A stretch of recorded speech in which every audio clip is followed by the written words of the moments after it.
तो लेकर आ चुका हूँ आप सभी के लिए इस सीरीज का एक और नई एपिसोड। उम्मीद करता हूँ कि आपको वीडियो पसंद आ रही होगी, तो वीडियो को लाइक करना मत भूलिएगा। तो चलिए शुरू करते हैं। एपिसोड की स्टार्टिंग में दिखाया जाता है जहाँ पर हमारा एमसी अपनी कल्टीवेशन कर रहा होता है। तभी वहाँ पर उसका कल्ड्रन बाहर आता है, जिसको देखकर वो काफी कंफ्यूज होता है क्योंकि वो कल्ड्रन उसकी सारी की सारी एनर्जी को एब्जॉर्ब करने में लगा हुआ था। इसको देखकर वो कंफ्यूज होता है और कहने लगता है कि ये सब क्या चलने में लगा हुआ है, ये कल्ड्रन मेरी बॉडी से बाहर क्यों आ रहा है। और तो और सिर्फ इतना ही नहीं, बल्कि मैं इसे देखकर तो ये डेविल भी काफी ज्यादा, डीमन बीस्ट भी काफी देख के शॉक हो जाता है और कहने लगता है कि ये कितना ज्यादा पावरफुल और स्ट्रांग ऑरा इसमें से निकलने में लगा हुआ है, ये चीज है क्या। तो एमसी बताता है कि मुझे भी इसे पहचान में नहीं आ रहा है, मैंने इसे कभी नहीं देखा। जब मैं फर्स्ट ग्रेड मर्डन मेरी अवगेन हुई थी तब मैंने पहली बार इस चीज को देखा था। जिसको देखकर यान काफी शॉक होता है, उससे पूछता है फर्स्ट ग्रेड मर्डन पजेस करती है इतनी ज्यादा स्ट्रांग इनर कल्ड्रन को, तुम मेरे साथ मजाक कर रहे हो क्या। तो एमसी उसे समझाता है और उसे बताने लगता है कि आखिरकार मैं तुम्हारे साथ मजाक क्यों करने में लगा हुआ हूँ। भले ही मुझे पता है कि मुझे नहीं पता कि आखिरकार ये क्या चीज है, लेकिन ये शायद मुझे हो सकता है कि ये चीज मेरे सीक्रेट से जुड़ी हुई। तो इसको देखकर वो पूछता है आखिरकार तुम्हारा कौन सा सीक्रेट है। जिसको सुनकर एमसी मुस्कुराते हुए कहने लगता है कि ओह, तो तुम मेरा सीक्रेट जानना चाहते हो। एग्जाम्पल के तौर पर ये ले लो, अगर मेरी जो करंट वॉर मास्टर डियर में कल्टीवेशन है उसके बारे में तुम क्या सोचते हो। जैसे वो अपनी स्वॉर्ड को यानी कि एक डंडा उठाता है, स्विंग करता है, तो वो पूरे के पूरे उस कॉर्डेज को डिस्ट्रॉय कर देती है और बताने लगता है कि मैं बिना किसी दिक्कत के किसी भी कोई सी एम्पर रियलमी के एक्सपर्ट बंदे को आसानी से टिकाकर हरा सकता हूँ। और सिर्फ हराना ही नहीं, बल्कि मेरे लिए उसे मारना कोई बड़ी बात नहीं है। जब यान इसको देखता है तो उसका मुंह शौक के मारे फटा रह जाता है। तो एमसी बताता है कि एक्सीडेंटली लगता है कि मैंने कुछ ज्यादा ही पावर का यूज कर लिया है। और अकेडमी के बाकी लोग जब यह देखते हैं तो काफी शौक होते हैं, कहने लगते हैं कि इतना ज्यादा पावरफुल स्ट्रॉन्ग स्वॉर्ड इंटेंट आखिरकार ये कौन हो सकता है यहाँ पे। और ये कोई और नहीं बल्कि मैं हमारा एमसी अपनी प्रैक्टिस करने में लगा हुआ है। और एक ही झटके में अपने सिर्फ एक डंडे से उस बड़े से पत्थर को दो टुकड़ों में बांट देता है। और उसे बताने लगता है कि मुझे ऐसा फील होने में लगा हुआ है कि जब भी मैं अपनी इस स्वॉर्ड को स्विंग करता हूँ, स्वॉर्ड टेक्निक का यूज कर तो मैं बहुत ज्यादा स्पिरिचुअल एनर्जी को अपनी बॉडी में इकट्ठा करते हुए महसूस करता हूँ। अगर मैं इसे कुछ टाइम और स्विंग करता हूँ तो शायद मैं ब्रेक थ्रू कर जाऊंगा बिना किसी दिक्कत के सेकंड ऑर्डर पर वॉर मास्टर रियलमी के जल्दी। जिसको सुनकर यान काफी शौक होता है, पूछने लगता है रियली में, लेकिन एक बात का ख्याल रखना कि कहीं तुम प्रैक्टिस के दौरान अपने आप को ही ब्लास्ट ना कर लेना, ठीक है, तो थोड़ा ध्यान रखो। इतना कहते ही अपनी स्पिरिचुअल रिंग से कई सारे स्टोन्स निकालता है उस मैजिकल बीस्ट के कोर, और उससे कहने लगता है कि यार मैंने तुमसे कहा था ना कि डीमन क्रिस्टल से लास्ट टाइम मैंने तुमसे उधार लिए थे, लो मैं तुम्हें ये देना चाहता हूँ। अब तुम जैसा चाहो जैसे चाहे इसे एंजॉय कर सकते हो, खा सकते हो, बढ़िया एंजॉय करो। जिसको देखकर यान काफी खुशी से समा नहीं पाता और सीधे जाकर टूट पड़ता है उन पर। और उससे कहने लगता है कि ठीक है, अगर ऐसी बात है तो मैं बिल्कुल भी नहीं रोकने वाला। एमसी मनी मन में सोचते हुए कह रहा होता है कि जब भी मैं ये जो यान है, यान में इस तरीके से खाता है तो इसका ये जो एनर्जी निकलती है इसकी बॉडी से वो मेरे सील को अफेक्ट करती है। मैं भी देखना चाहता हूँ आखिरकार मुझे इस बंदे को कितना ज्यादा समय लगने वाला है और मुझे कितने ज्यादा डीमन क्रिस्टल इसे प्रोवाइड करवाने पड़ेंगे अगर मुझे ये सील तोड़वानी है जल्द से जल्द। तो लेकिन जब वो इतने ज्यादा क्रिस्टल खाने के बाद भी सिर्फ और सिर्फ कुछ ही इफेक्ट पड़ता है तो इसको देखकर एमसी भी शॉक हो जाता है। दूसरी तरफ यान बड़ा इंजॉय करते हुए कहने लगता है कि वाह ये तो डिलीशियस था। यहाँ पर एमसी उसे बताता है कि तुम तो एक नंबर के यूजलेस हो। तभी अचानक से इसको किसी चीज की स्मेल आने लगती है, तो वो तुरंत एमसी को बताता है और कहने लगता है कि यहाँ से मुझे बहुत ज्यादा डिलीशियस स्मेल आ रही है, हमें जल्द से जल्द वहां पर एक साथ मिलकर जाना चाहिए, यहाँ पर कुछ ना कुछ तो स्वादिष्ट जरूर मौजूद है। जिसको सुनकर एमसी उससे पूछता है क्या तुम्हारा इतना खाने के बाद भी पेट नहीं भरा। तो यान बताने लगता है कि यहाँ पर सिर्फ और सिर्फ तुमने कुछ ही क्रिस्टल्स प्रोवाइड करवाए थे और इससे तो मेरा पेट बिल्कुल भी नहीं भरने वाला, लेकिन जो चीज वहां पर मौजूद है वो 100 टाइम्स मेरे लिए काफी ज्यादा फायदेमंद रहने वाली किसी डीमन क्रिस्टल के मुकाबले में। अगर मैं उसे खा लेता हूँ तो शायद मैं लेवल अप कर जाऊंगा डायरेक्टली। अब हमें यहाँ से चलना चाहिए। तो वो बताने लगता है कि रियली में ऐसी बात है क्या। तो ज्ञान बताता है कि मैं तुमसे झूठ क्यों बोलने लगा, चलो अभी हमें चलना चाहिए। अब जबकि एम्स के पास कोई भी ऑप्शन नहीं बचता है तो वो तुरंत मान जाता है और कहने लगता है कि यान में अगर लेवल कर जाता है, लेवल अप कर जाता है तो डेफिनेटली इसका जो अटैक है मेरी थर्ड सील पर वो ज्यादा बढ़ जाएगा। और यहाँ पर कोई भी ऐसा रीजन नहीं है कि मैं इसे वहां पर जाने से रोक दूं या फिर मना कर दूं। अब तुम्हें ये बताओ कि किस डायरेक्शन में लेकर जाना है। तो वो साउथ ईस्ट की डायरेक्शन बताता है। फुल स्पीड में जाते जाते तभी हमारा एमसी एक अजीब सी जगह पर पहुंच जाता है। जिसको देखकर कंफ्यूज होते पूछने लगता है कि बस ये तो देखकर ऐसा लगता है कि ये कोई गुफा वगैरह है और उसमें वॉल्केनो जैसा लावा बहने में लगा हुआ है। अब जब यान अपने इतनी ज्यादा स्मेल के कंट्रोल नहीं कर पाता और कूद पड़ता है और कहने लगता है कि मैं और ज्यादा रेजिस्ट नहीं कर सकता। अब जो स्मेल है वो काफी ज्यादा स्वादिष्ट आने में लगी हुई है। जब यान उसे खाने के लिए आता है तो उसमें लावे में से आवाज आती है चिल्लाने की, और कोई चिल्लाते हुए कहने लगता है कि कौन मेरे इलाके में यहाँ पर घुसकर आ चुका है, किसकी इतनी हिम्मत आ गई है। तब एक गोलेम का हैंड आता है और उस यान को अपने हाथों से पकड़ने लगता है, और सिर्फ पकड़ता ही नहीं है बल्कि मैं अपने हाथों से उसे कुचल देता है। जिसको देखकर एमसी बहुत ज्यादा घबरा जाता है और चिल्ला पड़ता है और वो हाथ डायरेक्टली नीचे जाकर जमीन में डिसअपेयर हो जाता है अचानक से। एमसी पूरी तरह से कंफ्यूज, और जब वो सोच ही रहा था तभी अचानक से वहां पर एक जोरदार धमाका होता है और उस धमाके में से एक बहुत ही बड़ा डीमनिक बीस्ट निकलता है जो कि कांगलान वैली का डीमन किंग्स है, फ्लेम बीस्ट नाम से जाना जाता है। वो चिल्लाकर कहने लगता है कि ह्यूमन, तुम में तो वाकई में बहुत ज्यादा हिम्मत आ चुकी है, जो कि तुम मेरे जिस ट्रेजर को, जिस खजाने को मैं सिक्योर कर कर रखा हुआ हूँ, तुम उसे ही लूटने आ गए। जब एमसी से देखता है तो वो काफी शॉक होते उसे कहने लगता है कि ये तो एक्चुअली में एक डीमन किंग लेवन का डीमन बीस्ट है, वो भी इस जैसे गोस्त्री प्लेस पर। लेकिन ये कर क्या रहा है यहाँ पे? लेकिन उसके पास फालतू का समय नहीं होता, तो वो कहने लगता है कि फ्लेम बीस्ट, मैं तुम्हें यहाँ पर 3 ब्रीथ्स का समय देता हूँ, 3 सेकंड का समय देता हूँ, जल्दी से यान में रिलीज कर दो वरना तुम्हारे लिए अच्छा नहीं होगा।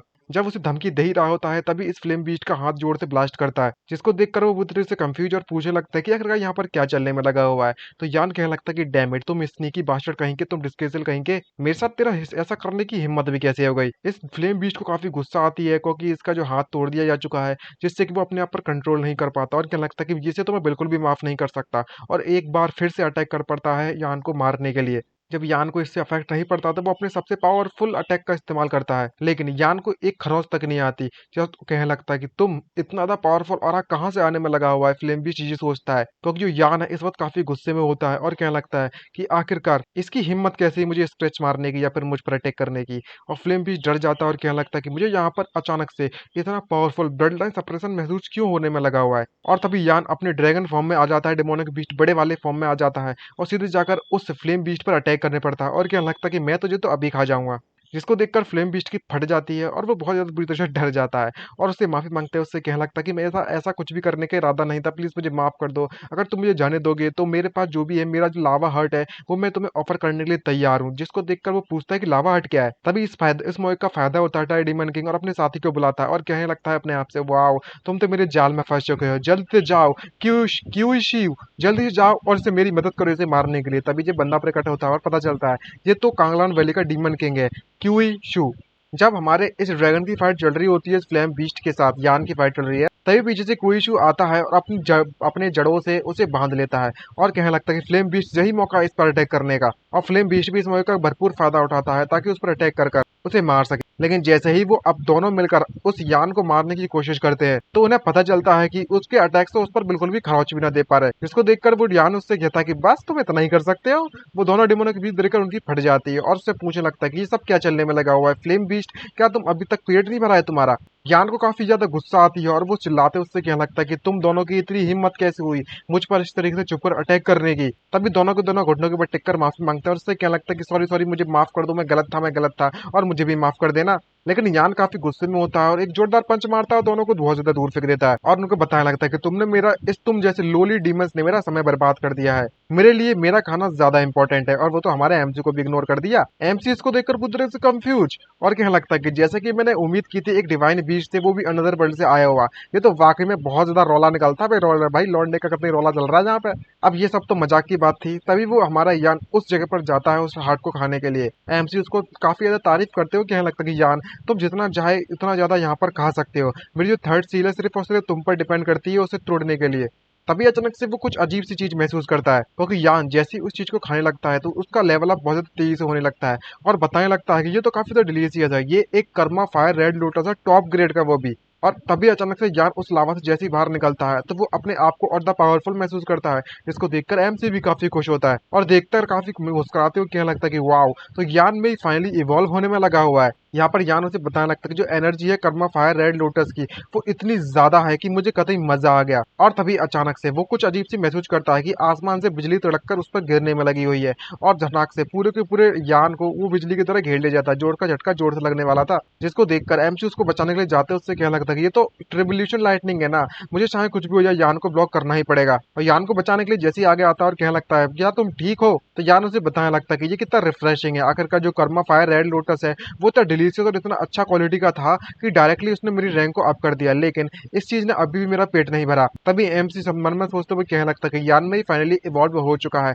और इसके इवॉल्व होने से पहले जो यान का अटैक था थर्ड सील पर वो काफी कमजोर था। मैं देखना चाहता हूँ कि आखिरकार इसका जो अटैक रहने वाला है इतना स्ट्रॉन्गर बनने के बाद, एवोल्यूशन होने के बाद, वो किस तरीके का रहने वाला है। चलो देखते हैं अपनी सील को। और जैसे ही वो अपनी सील पर जाता है तो वो -10 उसका सील पर अटैक होता है, जिसको देखकर वो काफी खुश होता है और कहने लगता है कि अमेजिंग, यानी कि जो अटैक करने में लगा हुआ है थर्ड सील पर, वो 10 गुना से ज्यादा बढ़ चुका है पहले के मुकाबले में। इस तरीके से चलती रही तो जो सील को ब्रेक करने की जो समय है वो काफी फास्ट रहने वाला है और जल्दी टूट जाएगी वो सील। ये मेरे लिए बहुत ज्यादा अच्छी खबर है। तभी यान उससे बोलने लगता है कि ये दोनों के दोनों अभी भी यहाँ पर मौजूद है, अब हमें इनके साथ क्या करना चाहिए। तो एमसी बताने लगता है कि ये ऑलमोस्ट हमारे दोनों का इसने प्लान बिगाड़ दिया था, जाओ और इनको अभी के अभी मार दो। जिसको देखकर उनकी फट जाती है और वो माफी मांगते हैं, उससे कहने लगता है कि प्लीज हमें माफ कर दो मास्टर, हमारी आंखें नहीं थी, हमने आपको पहचान नहीं पाया। अगर आपको कोई फर्क नहीं पड़ता है तो हम यहाँ पर आपको फॉलो करने के लिए तैयार हैं, सर्व करने के लिए तैयार है, आप जैसा कहोगे हम वैसा ही करेंगे।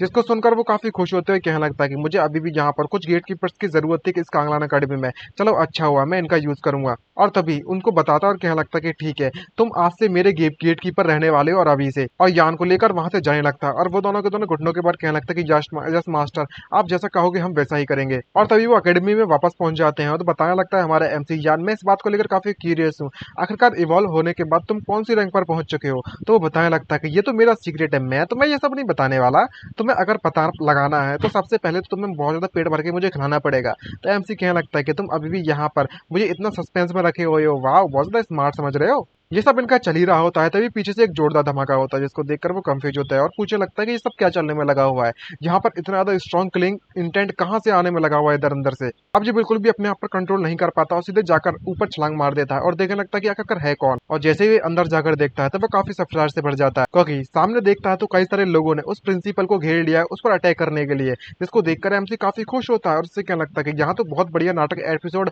और शो चलने में लगा हुआ है देखने लायक, अभी पॉपकॉर्न कहाँ है बे मेरे। यहाँ पर एक बंदा आकर उससे कह रहा होता है, क्वीन चाओजियान, आखिरकार तुम्हें यहाँ पर इतने साल हो चुके हैं, लेकिन जो हेवनली गॉड पैलेस है तुम्हें यहाँ पर भेजा गया था इन्फ्लेट करने के लिए कांगलान एकेडमी में, ताकि तुम इसे सबमिट कर सको हमारे घुटनों पर और हमारे लिए काम कर सको। लेकिन तुमने एक छोटा सा काम दिया था वो भी नहीं कर पाया, और तुमने यहाँ पर ये किंगस्टन से भी पीछे नहीं छुड़वा पाया। हेवनली गॉड पैलेस है तुम्हें लेकर काफी डिसअपॉइंटेड है, आखिरकार लॉर्ड ने मुझे यहाँ पर तुम्हें रिप्लेस करने के लिए भेजा हुआ है। ये बंदा कांगजियो एकेडमी का हेडमास्टर चू फेंग है। जब ये बात इस प्रिंसिपल को पता चलती है तो वो काफी शॉक होते हैं, उससे कहने लगता है कि ये कुंगटन को मारना सिर्फ और सिर्फ समय की बात है, लेकिन इसका मतलब तो ये नहीं है कि तुम जैसा एक कचरा मेरे पर अपनी उंगली उठाए। इसको देखकर काफी ज्यादा गुस्सा आ जाती है इसको काफी, और उस पर अटैक कर बैठते हैं चारों के चारों लोग और कहने लगते हैं कि तुम्हारी जो स्मेल है वो वाकई में बहुत ज्यादा बदबूदार है, मैं इसे और दिन नहीं हिल सकता, तुम अब जाओ और जल्दी से जाकर मर जाओ। जब एमसी इनकी बातें सुनता है तो पहचानते हैं, उससे कहने लगता है कि ये सभी के सभी लोग एक्चुअली में कनेक्टेड है हेवनली गॉड पैलेस से।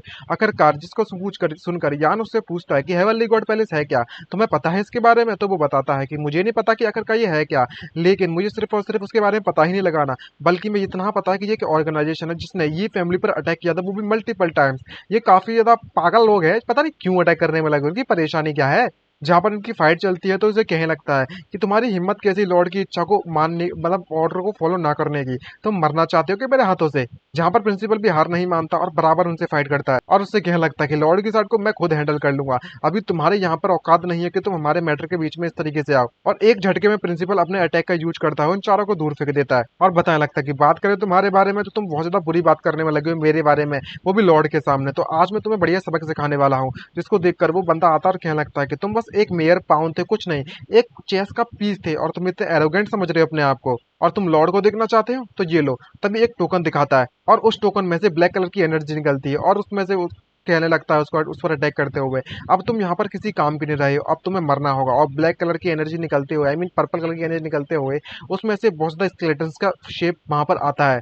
और सिर्फ इतना ही नहीं बल्कि में वो जो शेप होते हैं वो ज्यादा इस प्रिंसिपल अटैक करने लगते हैं, जिससे कि इस प्रिंसिपल को बहुत ज्यादा चोट लग जाती है। और तभी अचानक से उसके मुंह से बहुत ज्यादा गंदी सी एनर्जी निकलती है और यहीं पर वो ऑलमोस्ट मरने वाला होता है। मर गया या नहीं मर गया वो तो पता चलेगा ही चलेगा, लेकिन तभी ये बंदा इसका फायदा उठाता है और उस पर अटैक कर देता है और क्या लगता है कि मैं तुम्हें आज नहीं मारने वाला, लेकिन मैं तुम्हें क्रिपल जरूर कर दूंगा और तुम्हारी जो पूरी की पूरी जिंदगी है ना उसको हमेशा किसी शर्मनाक जिंदगी से बना भर दूंगा और तुम्हें ह्यूमिलेट करूंगा हर पूरी जिंदगी भर। अब अपने साथियों को लेकर वहां से निकल पड़ता है। अब ये प्रिंसिपल पूरी तरीके से क्रिपल्ड हो चुका है, कोई एनर्जी नहीं, कोई फाइट करने की कैपेसिटी नहीं, ये काफी उदास महसूस करता है। लेकिन सही मौके पर एमसीबी आता है, उससे क्या लगता है कि वाओ, अब लगता है कि अब हमारा काम है यहाँ पर करने की। आखिरकार हमें इन्वेस्टिगेट जो करना है कि हेवनली गॉड पैलेस के बारे में, और तब भी वो लोग जा रहे होते हैं तो वो अपने साथी को बताता है कि तुमने काफी अच्छा काम किया है, उस क्वीन क्वीन चाओ जिन को क्रिपल करने में मेरी जो मदद की थी ना उसके लिए मैं लॉर्ड को जरूर इसके बारे में रिपोर्ट करूंगा जब हम लोग वापस जाएंगे और क्रेडिट तुम्हें जरूर मिलेगा। इसको सुनकर वो काफी खुश हो जाते हैं। जब लोग वहां से जा रहे होते हैं तो एमसी आता है, उससे कहने लगता है कि सभी के सभी लोग यहाँ पर आ चुके हैं, तो ये काफी ज्यादा इम्पोर्टेंट वाली बात होगी अगर कांगलान अकेडमी में आने के बाद भी तुम इतनी आसानी से चले जाओगे तो। और तब पीछे देखकर वो काफी शौक होते पूछने लगता है कि भाई तुम कौन हो। तभी उनमें से एक बताने लगता है कि हेडमास्टर सू, ये पर्सन काफी जाना पहचाना लगने में लगा हुआ है, ये बंदा कोई और नहीं बल्कि हमने कहीं से कहीं देखा है। अरे ये तो ये किंग तुआन है ना, वही वेस्ट ये फैमिली का, जिसको देखकर ये अपने इमोशन पर कंट्रोल नहीं कर पाता और अटैक करने के लिए कूद पड़ता है और कहने लगता है कि हमने बस इसका नाम लिया और जो हमारे सामने आ चुका है जल्दी से इसे मार दो और हमारा जो लॉर्ड का जो रिवॉर्ड देंगे वो हमारा हो जाएगा और हम काफी ज्यादा अमीर हो जाएंगे, पावरफुल बनेंगे, रिसोर्सेस मिलेंगे। इनकी बकवास ज्यादा नहीं सुन सकता है एमसी और अपनी स्वॉर्ड निकालकर सीधे वहीं पर उसे काट कर चीरते तेज उड़ा देता है और अपने दुश्मन को मारने के बाद तो पोज ऐसे मारता है कि सभी के देखकर उसको देखकर फट जाती है और क्या लगता है कि मैं यहाँ पर कुछ चीजें दिख रहा हूँ। इस बंदे ने इंस्टेंटली हेडमास्टर चू को एक झटके में मार दिया।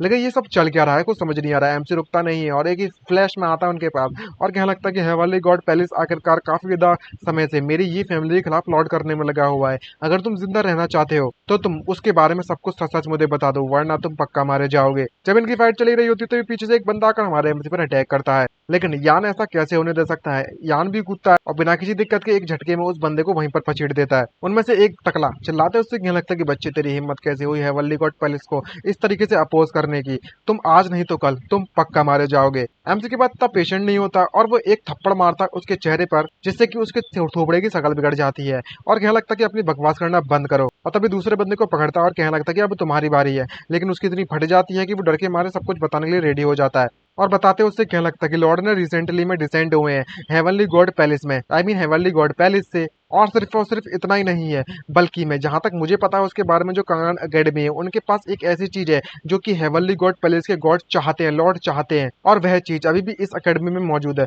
लॉर्ड ने हम सभी को ऑर्डर दिया है कि सबसे पहले तो हमें उसकी सिचुएशन और लोकेशन के बारे में पता लगाना है, फिर पूरी की पूरी कांगलान अकेडमी को छान मार देना है ताकि हम उस चीज को ढूंढ सकें। जिसको देखकर एमसी काफी गुस्सा महसूस करता है और उससे क्या लगता है कि चाहे कुछ भी हो जाए तुम मुझे पहले ये बताओ कि तुम्हारा लॉर्ड कब एक्शन लेने वाला है। जिसको देखकर वो बोलता है कि मुझे नहीं पता, आखिरकार जो हेवनली गॉड पैलेस है वो उनके खुद के प्लान्स है, मैं बस एक लोली स्टेटस वाला बंदा हूँ और मेरे पास ऐसे सीक्रेट जानने की कोई भी हक नहीं बनता। जिसको देखकर एमसी कहने लगता है कि ठीक है, अब एक लास्ट क्वेश्चन पूछने वाला हूँ कि हेवनली गॉड पैलेस है कहाँ पर, तो वो बताता है कि मुझे नहीं पता। जिसको देखकर उसे काफी गुस्सा आती है तो वो गर्दन दबाने लगता है उसे जोर से और वहीं पर वो बंदा मारा जाता है। जिसको देखकर वो पूछता है कि इसने ऑलरेडी तुम्हारे क्वेश्चन का आंसर दे दिया है तो तुमने उसे मारा क्यों। तो एमसी बताता है कि सारे के सारे ट्रेसेस को एलिमिनेट करना ही फंडामेंटल माना जाता है। अगर हमने कोई भी विटनेस यहाँ पर छोड़ दिया तो ये फ्यूचर में हमारे लिए परेशानी खड़ी कर सकते हैं। उसे मारने के बाद हमारा एमसी निकल पड़ता है एक नई लड़नी पर और एमसी अपने मन में सोचते हुए कहते हुए जा रहा होता है जो कांगलान अकेडमी है वो बिल्कुल भी शांत नहीं रहने वाली कुछ दिनों तक, तो मुझे जल्द से जल्द अपनी थर्ड सील को ब्रेक करना पड़ेगा और अपनी स्ट्रेंथ को इंक्रीज करना पड़ेगा।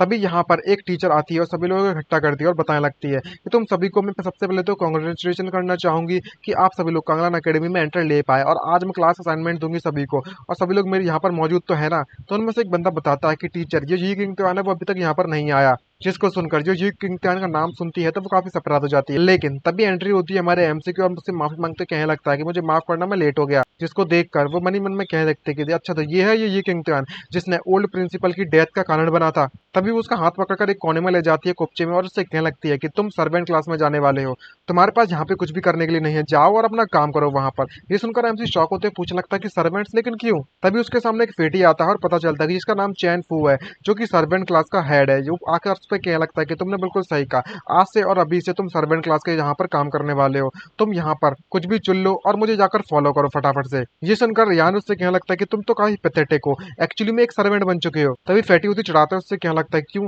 तुम इतना डिससेटिस्फाइड हो क्या। अगर तुम ऐसी बात है तो मैं तुम्हें एक एडवाइस देना चाहता हूँ, ये कांगलान अकेडमी है और यहाँ पर जो इच्छा हमारी ऑर्डर्स को नहीं फॉलो करता उसे हम फिजिकली पनिश भी करते हैं। ये सुनकर उसे काफी गुस्सा आती है और कहने लगता है कितना डिस्गस्टिंग फेस है इस फैटी का। और वो फैटी उसे एक झाड़ू पकड़ाते उससे कहने लगता है कि अगर तुमने ऑर्डर को फॉलो नहीं किया तो तुम्हारे लिए अच्छा नहीं होगा, तुम जाओ और हमें यहाँ पर किसी को टॉयलेट करने की साफ करने की जरूरत है आज, और तुम इसको जाकर क्लीन करोगे। लेकिन एमसी ऐसे थोड़े मोटे काम नहीं करना चाहता और उसका झाड़ू उसी के सर पर मारते हुए कहने लगता है कि मुझे ऐसे लोगों से सख्त नफरत है जो मुझे इस तरीके से ऑर्डर दे, तो अब जल्दी से गेट लॉस्ट तो हो जाए यहाँ से। जिसको देखकर बाकी के लोग काफी शौक से भर जाते हैं और कहने लगते हैं कि माय गॉड, इसने एक एकेडमिक टीचर को इस तरीके से हिट करने की कोशिश की, वाह सरप्राइजिंग न्यूज है ये तो। और तभी वो फैटी कहने लगता है कि तुम वाकई में मरना चाहते हो क्या ये किंग त्यान। मैन। अब फेडी अपने आप पर कंट्रोल नहीं कर पाता तो अटैक कर मैं कूद पड़ता है और क्या लगता है कि मैं तुझे तो यहीं मार दूंगा, लेकिन हमारा एमसी सिर्फ और सिर्फ एक हाथ से उसके अटैक को रोक लेता है और पता चलता है कि उसको रोकने वाला कोई और नहीं बल्कि वो खुद की टीचर होती है, फीमेल टीचर। और कहने लगता है ये किंगटन, ये कांगलान एकेडमी है, ये तुम्हारी कोई ये फैमिली नहीं है, तो तुम्हें यहाँ पर सावधान रहना चाहिए कि तुम क्या करोगे, कैसे करोगे, क्यों करोगे मुझे नहीं पता, लेकिन अगर तुम यहाँ पर टॉयलेट को क्लीन नहीं करना चाहते तो जो पॉइंट है उसमें जाकर मछलियों को खाना खिला दो। ये बात सुनकर वो काफी सरप्राइज तो होता है तो लेकिन कुछ कहता नहीं है, तो वो बोलने लगती है क्या तुम ये भी नहीं करना चाहते क्या? तो एमसी कहने लगता है कि ठीक है, मैं काफी ज्यादा इंटरेस्टेड हूँ फिशिंग करने के लिए, फिश को पालने के लिए, तो तुम जा सकते हो, तुम्हें जो करना है। मैं जाता हूँ फिश पॉन्ड पर सबसे पहले। और मनी मन में कहने लगता है कि ये काफी ज्यादा बेटर होगा कि इस ट्रबल को मैं, इस परेशानी को यहीं पर अवॉइड कर दूँ और इस मौके का फायदा उठाऊँ वापस जाने के लिए। जहाँ पर फैटी उससे कहने लगता है कि टीचर जिया नान, आखिरकार हम इसको इस तरीके से नहीं जाने दे सकते। तभी जिया नान उससे कहने लगते कि तुम्हें शांत हो जाना चाहिए, भले ही पता है कि मुझे पता है कि मैं इसे बिल्कुल भी पसंद नहीं करती हूँ, क्योंकि आखिरकार ये बंदा लेकिन अंत में इनहेरिटेटर है ओल्ड प्रिंसिपल के स्वॉर्ड इंटेंट का।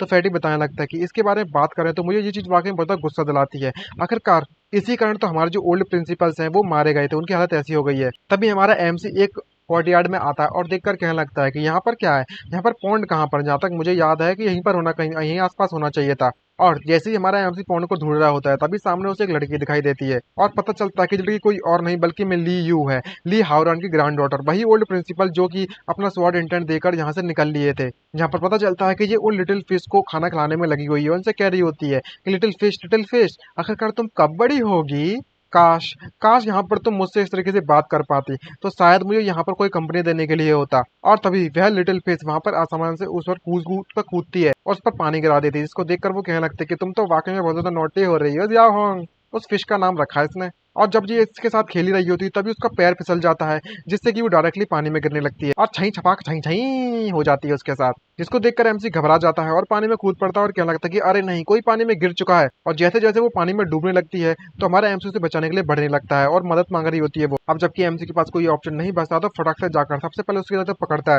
और फुल फोर्स में ऊपर की तरफ आने लगता है और फाइनली बिना किसी दिक्कत के उसे बाहर लाने में कामयाब रहता है और वो बेहोश पड़ी होती है और कहने लगता है कि तुम्हें डरने की बिल्कुल भी जरूरत नहीं है, तुम पूरी तरह से सुरक्षित हो यहाँ पर। और उससे पूछने लगता है कि लिटिल गर्ल, तुम्हें थोड़ा बहुत सावधान रहना चाहिए जब तुम फिशिंग करने फिश को खिलाने में लगी हुई हो तो। जिसका सुनकर जी वो उसका धन्यवाद करती है सबसे पहले और उससे कहने लगती है कि तुम ऐसे पहले बंदे हो जो कि मेरे ग्रैंडफादर को छोड़कर मेरी इस तरीके से चिंता करने में लगे हुए हो। जिसको सुनकर वो पूछता है कि तुम्हारे ग्रैंडफादर कौन है, तो वो बताने लगता है मेरे ग्रैंडफादर का नेम ली हावरान है। इसको सुनकर वो काफी शॉक होता है, उससे कहने लगता है कि तुम्हारे कहने का मतलब है कि जो ओल्ड प्रिंसिपल की ग्रैंड डॉटर हो तुम। जहाँ पर वो बताती है कि यस, मेरा नाम ली यू है, क्या मैं तुम्हें जान सकती हूँ कि आखिरकार तुम हो कौन? तभी एमसी अपने बारे में बताता और बताने लगता है कि मेरा नाम ये किंगटुआन है, अगर तुम्हें कोई फर्क नहीं पड़ता है तो तुम मुझे ब्रदर जी कहकर बुला सकती हो। जिसको सुनने के बाद वो पूरी तरह से शॉक हो जाती है और मुंह फटा फटा रह जाता है और कहने लगता है, अपने मन में सोचते हुए कहने लगती है, ओ तेरी, ये तो वही है ना जिस जो ये तो मेरा फियांसे है जो कि ग्रैंडफादर ने पहले मुझे बताया था जिसके बारे में। लो भैया, अब यहाँ कर हमें पता चला कि हमारे एमसी की एक और वाइफ के बारे में पता चला है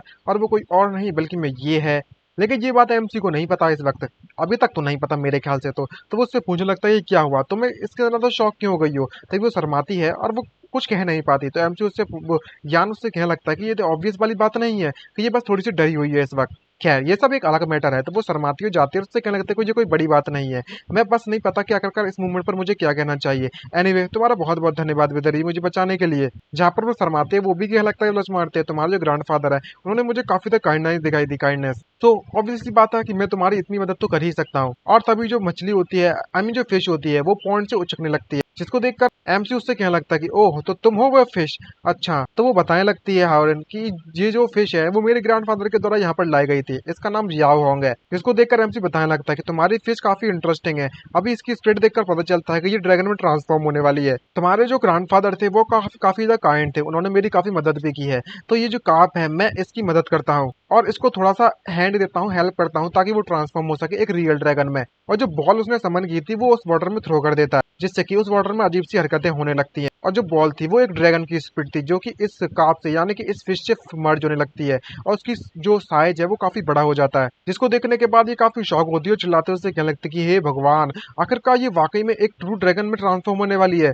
तो एमसी उसे बताने लगता है और कहने लगता है कि जो चीज़ मैंने इसे अभी भी दी है वो एक ड्रैगन सोल की थोड़ा सा एक हिस्सा है, जो कि तुम्हारी टेम्पररी मदद करेगी तुम्हें ड्रैगन फॉर्म में कन्वर्ट होने के लिए। लेकिन ये इसका मतलब ये नहीं है कि ये अभी तक ट्रू ड्रैगन में ट्रांसफॉर्म हो चुकी है, इसे थोड़ा बहुत तो टाइम लगेगा इसे डाइजेस्ट करने के लिए। ये सुनने के बाद वो काफी ज्यादा खुश हो जाती है और अपने इमोशन पर कंट्रोल नहीं कर पाती और सीधे जाकर हमारे एमसी के चेहरे पर केस कर देती है, जिसको देखकर एमसी पुत्र थे शॉक और दोनों दोनों लाल पड़ जाते हैं। भाई साहब ये क्या हो रहा है, पहली पहली बार तो मिले हैं और ये सब आगे यहाँ तक पहुंच गई कहानी। और वो उसका धन्यवाद देती है ब्रदरी का और उससे कहने लगती है कि तुम्हारा बहुत बहुत धन्यवाद, अभी मुझे यहाँ से जाना होगा तो अभी अब मैं चलती हूँ यहाँ से। अब वो चली जाती है तो यान उसे चिढ़ाता है और उससे कहने लगता है कि ओहो तो अच्छा तो ये है वो लेजेंडरी डॉग फूड। यहाँ पर हमारा एमसी कहते हैं इमोशनल हो जाता है और क्या लगता है ये तो वाकई में कितनी डिलीशियस स्मेल आने में लगी हुई है। तभी पीछे से फैटी आकर चिल्लाते हैं, उससे क्या लगता है ये किंग क्वान जो टीचर जिया नान है उन्होंने तुम्हें फिश को खाना खिलाने के लिए कहा था और तुम यहाँ पर अभी भी सिलेक्ट करने में लगी हुई हो, अपना काम से मुकर रहे हो। तो और कहने लगता है क्या तुम वाकई में इस अकेडमी में रुकना भी चाहती हो, अगर नहीं रुकना चाहते तो निकल लो पहली फुर्सत में। इसकी ये बात सुनकर एमसी कहने लगता है कि हे फैटी हमारे बीच में कोई भी दुश्मनी नहीं है तो तुम मेरे को परेशानी क्यों कर रहे हो। तो फैटी बताने लगता है कि तुमने मुझे पब्लिकली ह्यूमिलेट किया था तो अपना बदला तो लेना बनता ही है, अगर तुम वाकई में बॉदर नहीं करना चाहते हो कि मैं नहीं करूँ तुम परेशान तो अभी के अभी घुटनों के बल टिक जाओ और मुझसे माफी मांगो, शायद मैं इसके बारे में तुम्हें माफ करने के बारे में सोच लूँ। ये सुनकर एमसी को गुस्सा आती है और उसके चेहरे पर एक जोर से मुक्का मारता है और कहने लगता है जी घंटा तुमसे माफी मांग रहा हूँ, एक टाइगर कभी भी इस तरीके से माफी नहीं मांगता और तुम्हें लगता है कि एक टाइगर एक कैट से डर जाएगा। और फैटी को मारकर वो काफी खुश होता है तो फैटी उससे कहने लगता है ये किंगटन मैं तुम्हारा असेसमेंट टीचर हूँ, तुम्हारी हिम्मत कैसी मुझे हिट करने की, और तुम्हारी जो आइडेंटिटी प्लेट है वो मेरे पास है और तुम इसके बारे में कभी सोचना ही मत कि मैं तुम्हें दे दूंगा। तो मैं एमसी पूछता है कि आइडेंटिटी प्लेट किस लिए है और फैटी समझाते उससे कहने लगता है कि सभी न्यू स्टूडेंट के पास कानन अकेडमी में एक फ्रेशमैन प्लेट मिलती है और ये जो प्लेट्स होती हैं वो असेसमेंट टीचर्स के द्वारा दी जाती हैं और बिना फ्रेशमैन प्लेट के तुम यहाँ पर ग्रेजुएट नहीं कर सकते और कोई भी मिशन रिसीव नहीं कर सकते मिशन हॉल से। तुमने मुझे ह्यूमिलेट किया था वो भी पब्लिक में, और तुम्हारी हिम्मत कैसी मुझ पर हाथ उठाने की, और चाहे कुछ भी हो जाए मैं तुम्हें कभी भी ये प्लेट नहीं देने वाला और मैं इस बात का ख्याल रखूंगा कि तुम इस कांगलान अकेडमी में हमेशा हमेशा के लिए कुत्ते की जिंदगी जियोगे। इस बेवकूफ को पता भी नहीं है कि वो प्लेट निकालकर एमसी के सामने रख दिया है, बिल्कुल ऐसा लग रहा है कि थाली में खाना परोस कर देने में लगा हुआ हो। एमसी एक किक मारता है उसके हाथों में बिना किसी दिक्कत के और उसके हाथों में वो टोकन लग जाता है और कहने लगता है कि वाकई में इस प्लेट को पाना मेरे लिए इतना डिफिकल्ट भी तो नहीं था। फैटी कहता है कि ये किंगटन मैं यहाँ पर प्रिंसिपल को उनके पास तुम्हें रिपोर्ट करने के लिए जा रहा हूँ, तुम बस इंतजार करो। तो एमसी बताने लगता है कि वो ओल्ड डॉग क्वीन चाउजन वो ऑलरेडी क्रिपल्ड है और उसके पास एनर्जी भी नहीं है कि वो आकर मेरा कुछ बिगाड़ सके, जाओ और तुम उसे रिपोर्ट कर जाकर कर सकते हो वैसे तो यान उससे कहने लगता है कि तुम तो वाकई में बहुत ज्यादा ब्रेव हो और तुम इस तरीके से टीचर को ऑफेंड करने में लगे हुए हो, मतलब यार तुम्हारे पास तो कोई मतलब रोकने कोई क्षमता ही नहीं है। तो एमसी उससे कहने लगता है कि मैंने यहाँ पर परमानेंट रुकने के बारे में कभी सोचा भी नहीं था। तो यान उससे पूछता है कि तुम कहाँ पर जा रहे हो, तो बताने लगता है कि मैं अपने लेवल अप करना जारी रखूंगा और ज्यादा ज्यादा स्ट्रॉन्गर बनूंगा और मैं अपनी थर्ड सील को जरूरी तोड़ दूंगा चाहे कुछ भी हो जाए। और मुझे अगर ब्रेक थ्रू करना है तो मुझे लगता है कि मुझे कंज्यूम करवाना होगा हायर क्वालिटी के आइटम्स को। तो मैं सबसे पहले तो उन्हें ढूंढना मेरे लिए काफी ज्यादा हार्ड है, चलो मिशन हॉल में चलते हैं। और ये कोई बड़ी बात नहीं है, हम लोग यहाँ पर देखते हैं कि कुछ हो सकता है कि नहीं हो सकता हमारा। यहाँ पर सभी के सभी लोग काफी खुश नजर आ रहे होते हैं, सभी लोग कह रहे होते हैं कि हमारे पास एक नया मिशन आया हुआ है। एक group of evil low cultivators वहां पर आने में लगे हुए थे, रिसेंटली में अपेयर हुए थे टैन हेड टाउन में, और यहाँ पर जो भी उसे एलिमिनेट करेगा हम उसे रिवॉर्ड के तौर पर हेवनली फ्रेग्रेंस फ्रूट प्रोवाइड करवाएंगे। और ऐसा कहा जाता है कि इसे कंज्यूम करने के बाद हेवनली फ्रेग्रेंस फ्रूट को वो तुम्हारी इस कल्टीवेशन स्पीड को काफी बढ़ा देगा, वो भी 3 दिन तक। ये काफी ज्यादा रिवॉर्ड ह्यूज रहने वाला है, ये तो मिशन की डिफिकल्टी भी ज्यादा होगी इसका मतलब। तो ये बताती है कि ये मिशन काफी क्लासिफाइड है एस रैंक का, हाईएस्ट लेवल का, और कोई भी यहाँ पर अगर इसे एक्सेप्ट करना चाहता है तो वो कर सकता है। जिसको देखकर सभी शॉक होते हैं, उससे कहने लगता है कि मैं डेफिनेटली यहाँ पर इसको नहीं करने वाला हूँ और मैं भी नहीं करने वाला। जब सब लोग उस मिशन से दूर भाग रहे होते हैं तो एमसी की एंट्री होती है और वो कहने लगता है कि चलो एक्सक्यूज मी, मैं यहाँ पर इस मिशन को लेने के लिए तैयार हूँ। जिसको देखकर सभी शॉक होते हैं, कहने लगते हैं अबे तेरी ये क्या हो गया। तो दूसरी तरफ यान उससे कहता है आई मीन एमसी उससे कहने लगता है यान से जो हेवनली फ्रेग्रेंस फ्रूट है वो शायद होगा तुम्हारी स्ट्रेंथ को बूस्ट करने के लिए काफी। और बताने लगता है कि यान काफी इसको देखकर खुश तो होता है और कहने लगता है कि ये काफी अच्छी तरीके से स्मेल भी मार रहा है, ऑलमोस्ट बिल्कुल किसी कर्मा फायर रेड लोटस की तरह। और एमसी बताता है टीचर के पास आकर और कहने लगता है कि मैं इसे एक्सेप्ट करने के लिए तैयार हूँ, आप मुझे ये दे दीजिए। तो वो सुनकर काफी कंफ्यूज होती है और उससे कहने लगती है तुम्हारी आइडेंटिटी प्लेट कहाँ पर है, उसकी जरूरत पड़ेगी तुम्हें मिशन एक्सेप्ट करने के लिए, प्लीज शो करो। और तभी वो उसे टोकन देता है, जिसको देखकर सभी शॉक हो जाते हैं और कहने लगते हैं अबे तेरी इस बंदे को तो देखो, अच्छा तो ये बंदा हमारी इस एकेडमी का न्यू कमर है और कहकर जो न्यू आइडेंटिटी प्लेट जो है किसी ट्रेनी की। तो टीचर उसे बताती है और उससे कहने लगता है कि मुझे माफ कर देना, लेकिन इस आइडेंटिटी प्लेट के साथ तुम क्वालिफाइड नहीं हो ऐसा रैंक को मिशन को एक्सेप्ट करने के लिए। तो एमसी बताने लगता है कि लेकिन मैं वाकई में इसे एक्सेप्ट करना चाहता हूँ, कोई दूसरा तरीका नहीं है क्या? तो बताती है कि यहाँ पर एक और तरीका है, अगर तुम यहाँ पर एल्डर लेवल पर्सन को अपने साथ टीम अप करने के लिए एग्री कर लोगे तो वो सभी से पूछता है क्या यहाँ पर कोई एल्डर हैगा जो मेरे साथ टीम अप करना चाहता है? तो वो बताने लगते हैं सभी लोग कि हे बच्चे, मैं तुम्हें एडवाइस देना चाहता हूँ कि तुम गिव अप कर दो। एक न्यू कमर अटेम्प्ट करने में लगा हुआ है, ऐसा तक मिशन को कंप्लीट करने के लिए बस एक कंप्लीट सुसाइड है। हम तुम्हारे साथ जाकर नहीं मरना चाहते। जब ये सारे के सारे वो लोग बातें करने में लगे हुए होते हैं तभी पीछे से आकर कोई कहता है ब्रदर ये, जिसको देखकर वो काफी कंफ्यूज होती है और पता चलता है कि तो वही लड़की है और कहने लगती है कि ब्रदर ये, मैं भी यहाँ पर एक सुटेबल मिशन को ढूंढने में लगी हुई थी, शायद हमें एक साथ मिलकर इस मिशन को करना चाहिए। इसको देखकर एमसी खुश होता है और कहने लगता है कि ली यू, तुम यहाँ पर क्या कर रही हो? तो ली यू उसे बताती है कि मेरी जो आइडेंटिटी प्लेट है वो एल्डर लेवल की है, मैं तुम्हारी मदद कर सकती हूँ। इसको देखकर वो काफी खुश हो जाता है और टीचर से कहने लगता है कि टीचर, अब तो मेरी रिक्वायरमेंट मीट हो चुकी है ना, अब मैं इस मिशन को एक्सेप्ट कर सकता हूँ ना? टीचर यस मान जाती है और सारी डिटेल उसे प्रोवाइड करवाते हुए उससे कहने लगती है कि जो मिशन की ब्रीफिंग है, इसका जो कंटेंट एड्रेस है, मैं तुम्हें सबसे पहले देना चाहता हूँ, तुम इन्फॉर्मेशन को ले सकते हो। जहाँ पर ली उसके साथ जाती है और उसका हाथ पकड़ लेती है और कहने लगती है कि ब्रदर ये, हमें साथ में चलना चाहिए। और दोनों दोनों किसी कपल की तरह जा रहे होते हैं। इसको देखकर सभी शौक होते हैं, उससे कहने लगता है कि इस बच्चे की किस्मत तो देखो, एक्चुअली में वाकई में टीम अप करने में कामयाब रहा मिस ली के साथ। भले ही जो मिस ली है वो काफी बेहतरीन है, लेकिन इसकी कल्टीवेशन है वो ज्यादा हाई लेवल नहीं है इसका बच्चे के मुकाबले में। कितनी ज्यादा पिटी वाली बात है मिस ली के लिए, एक सुसाइड मिशन पर जाने में लगी हुई इस बंदे के साथ। और एक दिन का समय बीतता है और त्यान ही टाउन में पहुंच जाते हैं और जब वे लोग वहां से जा रहे होते हैं तो कुछ बंदे वहां पर हॉट एंड डिलीशियस बोजी आई मीन जो भी है, कुछ भी ये खाना बेच रहा होता है, मोमोज वगैरह समझ लो, अपनी भाषा में, शुद्ध भाषा में। यहाँ पर जो ली यू उससे बात करते हैं उससे कहने लगते हैं कि ब्रदर ये जो त्यानी टाउन है वो काफी लवली है, इसको देखकर लगता ही नहीं कि यहाँ पर कोई इविल कल्टीवेटर्स भी है। तो एमसी बताता है कि मुझे भी यहाँ पर कोई इविल कल्टीवेटर महसूस नहीं हो रहा। तो यान उसे बताने लगता है कि यहाँ पर कुछ ना कुछ तो स्ट्रेंज और अजीब चीज तो जरूर मौजूद है और वो तुरंत उस बंदे के ऊपर कूद जाता है जो कि सेल करने में लगा हुआ था। इसको देखकर काफी घबरा जाते हैं लोग और देखकर पता लगाता है और कहने लगता है कि मुझे यहाँ से वो स्मेल आ रही है, लेकिन पता चलता है कि अंदर तो कुछ भी नहीं है। और एमसी उससे पूछता है यान में, क्या तुम्हें ये चीज खानी है? और तुरंत वो अपने पैसे से उस चीज को खरीद लेता है और इसको देखकर उसकी फट रही होती है उस बंदे की। और जब वो खरीद कर वहां से जाता है तो वो यान थोड़ा अजीब सा महसूस करता है, बिहेव करता है और कहने लगता है ये कितनी अजीब बात है, मैंने अभी भी यहाँ पर इसे सेंस किया था, ये डिसअपियर क्यों हो चुका है अचानक से? तो एमसी उससे बोलता है कि अब हमें यहाँ से चलना चाहिए, यान में ही हमें दूसरे इन ढूंढना चाहिए जाके हम वहाँ पर आराम कर सके। और जब वो लोग वहां से जा रहे होते हैं तो इसके इरादे कुछ ठीक नहीं लगते और वो समझ जाता है और मन ही मन में कहने लगता है कि एक और न्यू व्यू यहाँ पर आ चुका है और हमने ऑलमोस्ट, इस बंदे ने हमें डिस्कवर कर लिया था। कोई फर्क नहीं पड़ने वाला कि अगर कर तुम कौन हो, कोई भी यहाँ पर हमारे प्लान को डिस्टर्ब करने की कोशिश करेगा वो पक्का मारा जाएगा। तभी यहाँ पर कुछ रेस्टोरेंट पे घुस जाते हैं, इनमें घुस जाता है, कुछ घंटों बाद का सीन दिखाया जाता है। यहाँ पर ली उससे पूछने लगती है कि ब्रदर ये रूम आपने बुक कर दिया है? तो वो बताने लगता है मिस ली, यहाँ पर कई सारे रूम्स मौजूद हैं, आखिरकार तुमने एक रूम क्यों बुक किया है? क्या ऐसा प्रॉब्लम हो सकता है? ऐसा मतलब ठीक नहीं है, एक मैन और वुमन को एक रूम में इस तरीके से रहना बिल्कुल, समझ रहे ना, ठीक नहीं है। तो वो पाउट मारती है क्यूट सा और उससे कहने लगती है कि यहाँ पर इविल कल्टीवेटर्स मौजूद है टियानी टाउन में और ये काफी ज्यादा सेफर रहने वाला है अगर हम लोग एक रूम में रहेंगे तो और हम लोग कोई मैन और वुमेन वाली बात है ही नहीं दोनों के बीच में। क्या यहाँ पर एक पेट भी नहीं है क्या तुम्हारे साथ? हम 3 लोग हैं। ये बात सुनकर एमसी कहने लगता है कि मेरी बात तो सुनो, ये देख सुनने में तो काफी रीजनेबल लगता है, लेकिन तब भी किसी के चिल्लाने की आवाज आने लगती है जिसको सुनकर वो काफी ज्यादा कंफ्यूज हो जाते हैं और बाहर की तरफ देखने लगते हैं और पता चलता है कि एक बंदा एक लड़की को छेड़ने में लगा हुआ है और वो छेड़ नहीं रहा होता बल्कि मैं ऐसा लग रहा है इसके साथ कुछ तो कांड करने वाला है और क्या लगता है कि तुम एक अच्छी बच्ची बनकर चलो मेरे साथ, वरना मैं तुम्हें यहीं पर मार दूंगा और इतना दर्दनाक मौत दूंगा कि तुम्हारी रूह भी कांप जाएगी। जब ये सारी सारी घटना इनके सामने आती है तो वो कहने लगते हैं कोई लिटिल गर्ल को बुली करने में लगा हुआ है, लेकिन ये बात एमजी को कुछ डाउटफुल लगती है और कहने लगता है कि यहाँ पर कुछ तो गड़बड़ है, आखिरकार इस तरीके से रात को बच्चों को किडनैप कौन करेगा? लेकिन मिस ली यहाँ पर अपने इमोशंस पे कंट्रोल खो देती है और उस पर रोकने के लिए अटैक कर पड़ती है और कहने लगती है ये काफी अजीब बात है ब्रदर, ये हमें भी यहाँ पर दिखना चाहिए। और वो उसे सावधान करने के लिए कह तो लगता है लेकिन मिस ली मानती नहीं है और सीधे जाकर उस पर अटैक कर देती है और क्या लगता है कि तेरी हिम्मत कैसे इस तरीके से यहाँ पर अटैक करने की, अब तुम पक्का यहाँ पर मारे जाओगे और तुम इस तरीके से आधी रात को लिटिल गर्ल को बुली करने में लगे हुए हो, तुम एनिमल कहीं की, अब मरने के लिए तैयार हो जाओ। और एक जोरदार किक मारती है उसके पीठ पर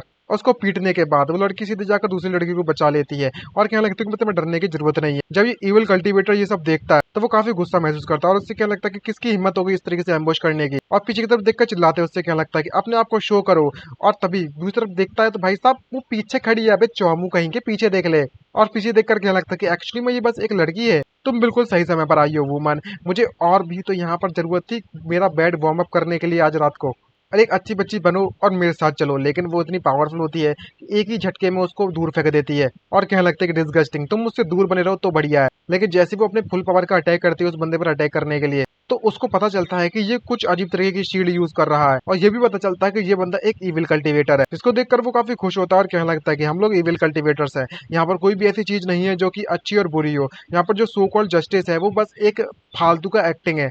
और अब जबकि तुमने मुझे डिस्कवर्ड कर लिया है तो मेरे पास कोई भी रीजन नहीं बनता कि मैं तुम्हें यहाँ पर जिंदा छोड़ूं, और तुम किसी को बताने के लिए बच्चों को भी नहीं जिंदा। और एक फुल फोर्स का अटैक करने लगता है इसकी तरफ, लेकिन हमारा एमसी तुरंत उसके पास आता है उसे बचाने के लिए, और उससे कहने लगता है कि तुम अपने गंदे हाथ इससे हटा लो तो सही बेटर रहेगा। और एक झटके में अपने गर्लफ्रेंड को बचा लेता है। और तो और इतना ही नहीं बल्कि मैं इस इविल कल्टीवेटर का हाथ भी तोड़ देता है। और इतना ही नहीं भाई साहब, अरे यार ये सब क्या करने में लगे, ऐसा कौन पकड़ता है बे? बचाने के लिए गया कि मजाक करने गया है? उसको बचाते उससे कहने लगता है कि मिसली क्या तुम ठीक हो? और ऐसे गले लगाकर भाई साहब ये तो कुछ ज्यादा ही आसान नहीं हो गया इसके लिए। और जिस सुनकर वो काफी इमोशनल हो जाती है और कहने लगता है कि आपका बहुत बहुत धन्यवाद मुझे बचाने के लिए। दूसरी तरफ जो इविल कल्टीवेटर काफी गुस्सा महसूस करता है और उससे कहने लगता है कि शिट, एक और बंदे ने मुझ पर एम्बुश कर दिया है, तुम टू लव बर्ड्स नहीं के, तुम्हें तुम्हें अभी के अभी मार दूंगा। और तभी वो कई सारे स्केलेटन्स को बुला लेता है उन पर अटैक करने के लिए, और एमसी से देखकर कहता है कि तुम, जैसा कि मैंने उम्मीद की थी कि इविल कल्टीवेटर से, तुम काफी वेल और बेकार टेक्निक यूज करने में लगी हुई हो। इसको देखकर पीछे तो वो लड़की डर जाती है और कहने लगती है ब्रदर ये अब आप क्या करने वाले हैं, यहाँ पर हम पर अटैक करने वाला है ये बंदा। यहाँ पर वो उसे कहने लगता है कि तुम्हें डरने की जरूरत नहीं है, भले ही ये सभी के सभी स्केलेटन देखने में काफी ज्यादा पावरफुल है, लेकिन ये कितने ज्यादा कमजोर है कि मेरी एक स्विंग से ही सारे के सारे लोग मारे जाएंगे। और बिना किसी दिक्कत के वो उसे मारने में कामयाब रहता है, जिसको देखकर वो शॉक होती है और क्या लगता है इतना पावरफुल, ये तो स्ट्रॉन्गर है मेरे ग्रैंडफादर के स्वॉर्ड एंड स्टैंड से भी। उन सभी को हराने के बाद अब बारी आती है मेन कल्प्रिट की। इसको देखकर एमसी कहने लगता है कि फाइनली मैंने इस एक ही कल्टिवेटर को पकड़ लिया है, मैं इस अपॉर्चुनिटी को बिल्कुल भी जाने नहीं दूंगा। दूसरी तरफ इसकी फट जाती है और कहने लगता है कि इम्पॉसिबल, इस बंदे ने मेरे सभी स्केलेटन्स को डिस्ट्रॉय कर दिया है, जो कि मैंने इसे रिफाइन करने के लिए कितना समय लगा था। एमसी की बातों पर ध्यान नहीं देता और सीधे जाकर उस कल्टिवेटर पर अटैक करता है। अटैक करने के बाद उस कल्टिवेटर के पास बिल्कुल भी एनर्जी नहीं बचती अपने आप को बचाने के लिए। अब जैसे ही वो हार जाता है तो वो घुटने के ऊपर टिक कर उसे माफी मांगते उससे कहने लगता है कि अगर तुमने मेरी जान बख्श दी तो मैं तुम्हें सबको सब कुछ बताने के लिए तैयार हूँ, उस प्यानी टाउन रियलमी के सीक्रेट रियलमी के बारे में। ये बात सुनकर वो काफी शौक होते हैं, कहने लगता है कि सीक्रेट रियलम ये क्या चीज है, जहाँ पर वो बताता है कि हमें रिसेंटली में एक खबर मिली है कि एक सीक्रेट रियलम यहाँ पर अपीयर हो चुकी है इस तियानी टाउन के आसपास में, और मुझे यहाँ पर कई सारे यंग गर्ल्स के एसेंस की जरूरत पड़ी थी उस सीक्रेट रियलमी को ओपन करने के लिए, इसलिए मैंने टारगेट किया था एक लिटिल गर्ल को। ये बात सुनकर एमसी उससे पूछता है कि तुम्हें यहाँ पर किसने भेजा है, तो बताता है एक बाऊजी सीलर है, उसका नाम जांग जिंग जी है, उसने मुझे भेजा है। ये बात सुनकर ज्ञान समझ जाता है और बताने लगता है कि अच्छा तो यंग गर्ल का असेंस और वो बाऊजी सेलर। अब मुझे समझ में आया कि आखिरकार मुझे वहां पर अजीब सी स्मेल क्यों आने में लगी हुई थी। अब जबकि तुमने इसे मेंशन किया है तो वो स्ट्रेंज ऑरा आ रहा था, वो सिमिलर था बिल्कुल किसी यंग गर्ल के एसेंस की तरह। आखिरकार जो बाऊजी सेलर है वो इन्हीं के साथ मिला होगा, और वो इविल कल्टीवेटर है। इसको देखकर वो बताता है कि मुझे बिल्कुल भी इस बारे में मैंने कभी नोटिस भी नहीं किया, तुम सभी के सभी लोग यहाँ पर पागल हो चुके हो क्या? तुम टारगेट कर रहे हो छोटे छोटे बच्चों को, कितना ह्यूमन वाली बात, इन ह्यूमन वाली बात है। मुझे सब कुछ बताओ कि आखिरकार तुम्हारे और तुम्हारे अलावा यहाँ पर कितने अदर इविल कल्टीवेटर्स मौजूद हैं। तो बताने लगता है कि मैं यहाँ पर इस बात के लिए श्योर तो नहीं हूँ, लेकिन मेरे पास ऐसे क्लासिफाइड इंफॉर्मेशन की कोई भी एक्सेस मौजूद नहीं है अभी तो। जिसको सुनकर एमसी उसके पास आकर उससे कहने लगता है कि तुम तो मेरे लिए चीजें डिफिकल्ट कर रहे हो, इस लेवल की जो इन्फॉर्मेशन है वो काफी नहीं होगी कि मैं तुम्हारी जान बख्श दूं। इसको सुनकर वो बताने लगता है कि प्लीज मेरी जान बख्श दो, मैं काफी ज्यादा वैल्यूएबल हूँ तुम्हारे लिए। तो वो पूछता है किस तरीके से, तो ये बताने लगता है कि जो सीक्रेट रियलमी है वो कल ओपन होने वाली है, और मैंने इसकी लोकेशन के बारे में जो एक इंफॉर्मेशन है उसके बारे में पता लगाया, और मुझे वो मिल जाएगी और मैं तुम्हें वहां पर ले जा सकता हूँ। ये सुनकर वो थोड़ा सोचता है और कहने लगता है कि मैं इसे कभी भी मार सकता हूँ, लेकिन ये काफी ज्यादा अलर्ट कर देगा उन इविल कल्टीवेटर्स को कि हम लोग यहाँ पर मौजूद हैं, जिससे कि हम इसे अलर्ट करें। उससे बढ़िया रहेगा कि हम लोग इसे जिंदा रखें और हम इसका इस्तेमाल कर सकते हैं। तब एक तलिस्मान निकालकर उसके माथे पर रखने लगता है, जिसको देखकर वो घबराते क्या लगता है कि प्लीज मुझे मत मारो। तैन से उसे बताने लगता है कि ये एक एक्सप्लोडिंग तलिस्मान है, अगर मैंने तुम्हें इविल कल्टीवेटर्स के साथ देख लिया 2 दिन के अंदर अंदर तो तुम जिंदा रहोगे, वरना ये एक्सप्लोड होगा और बूम।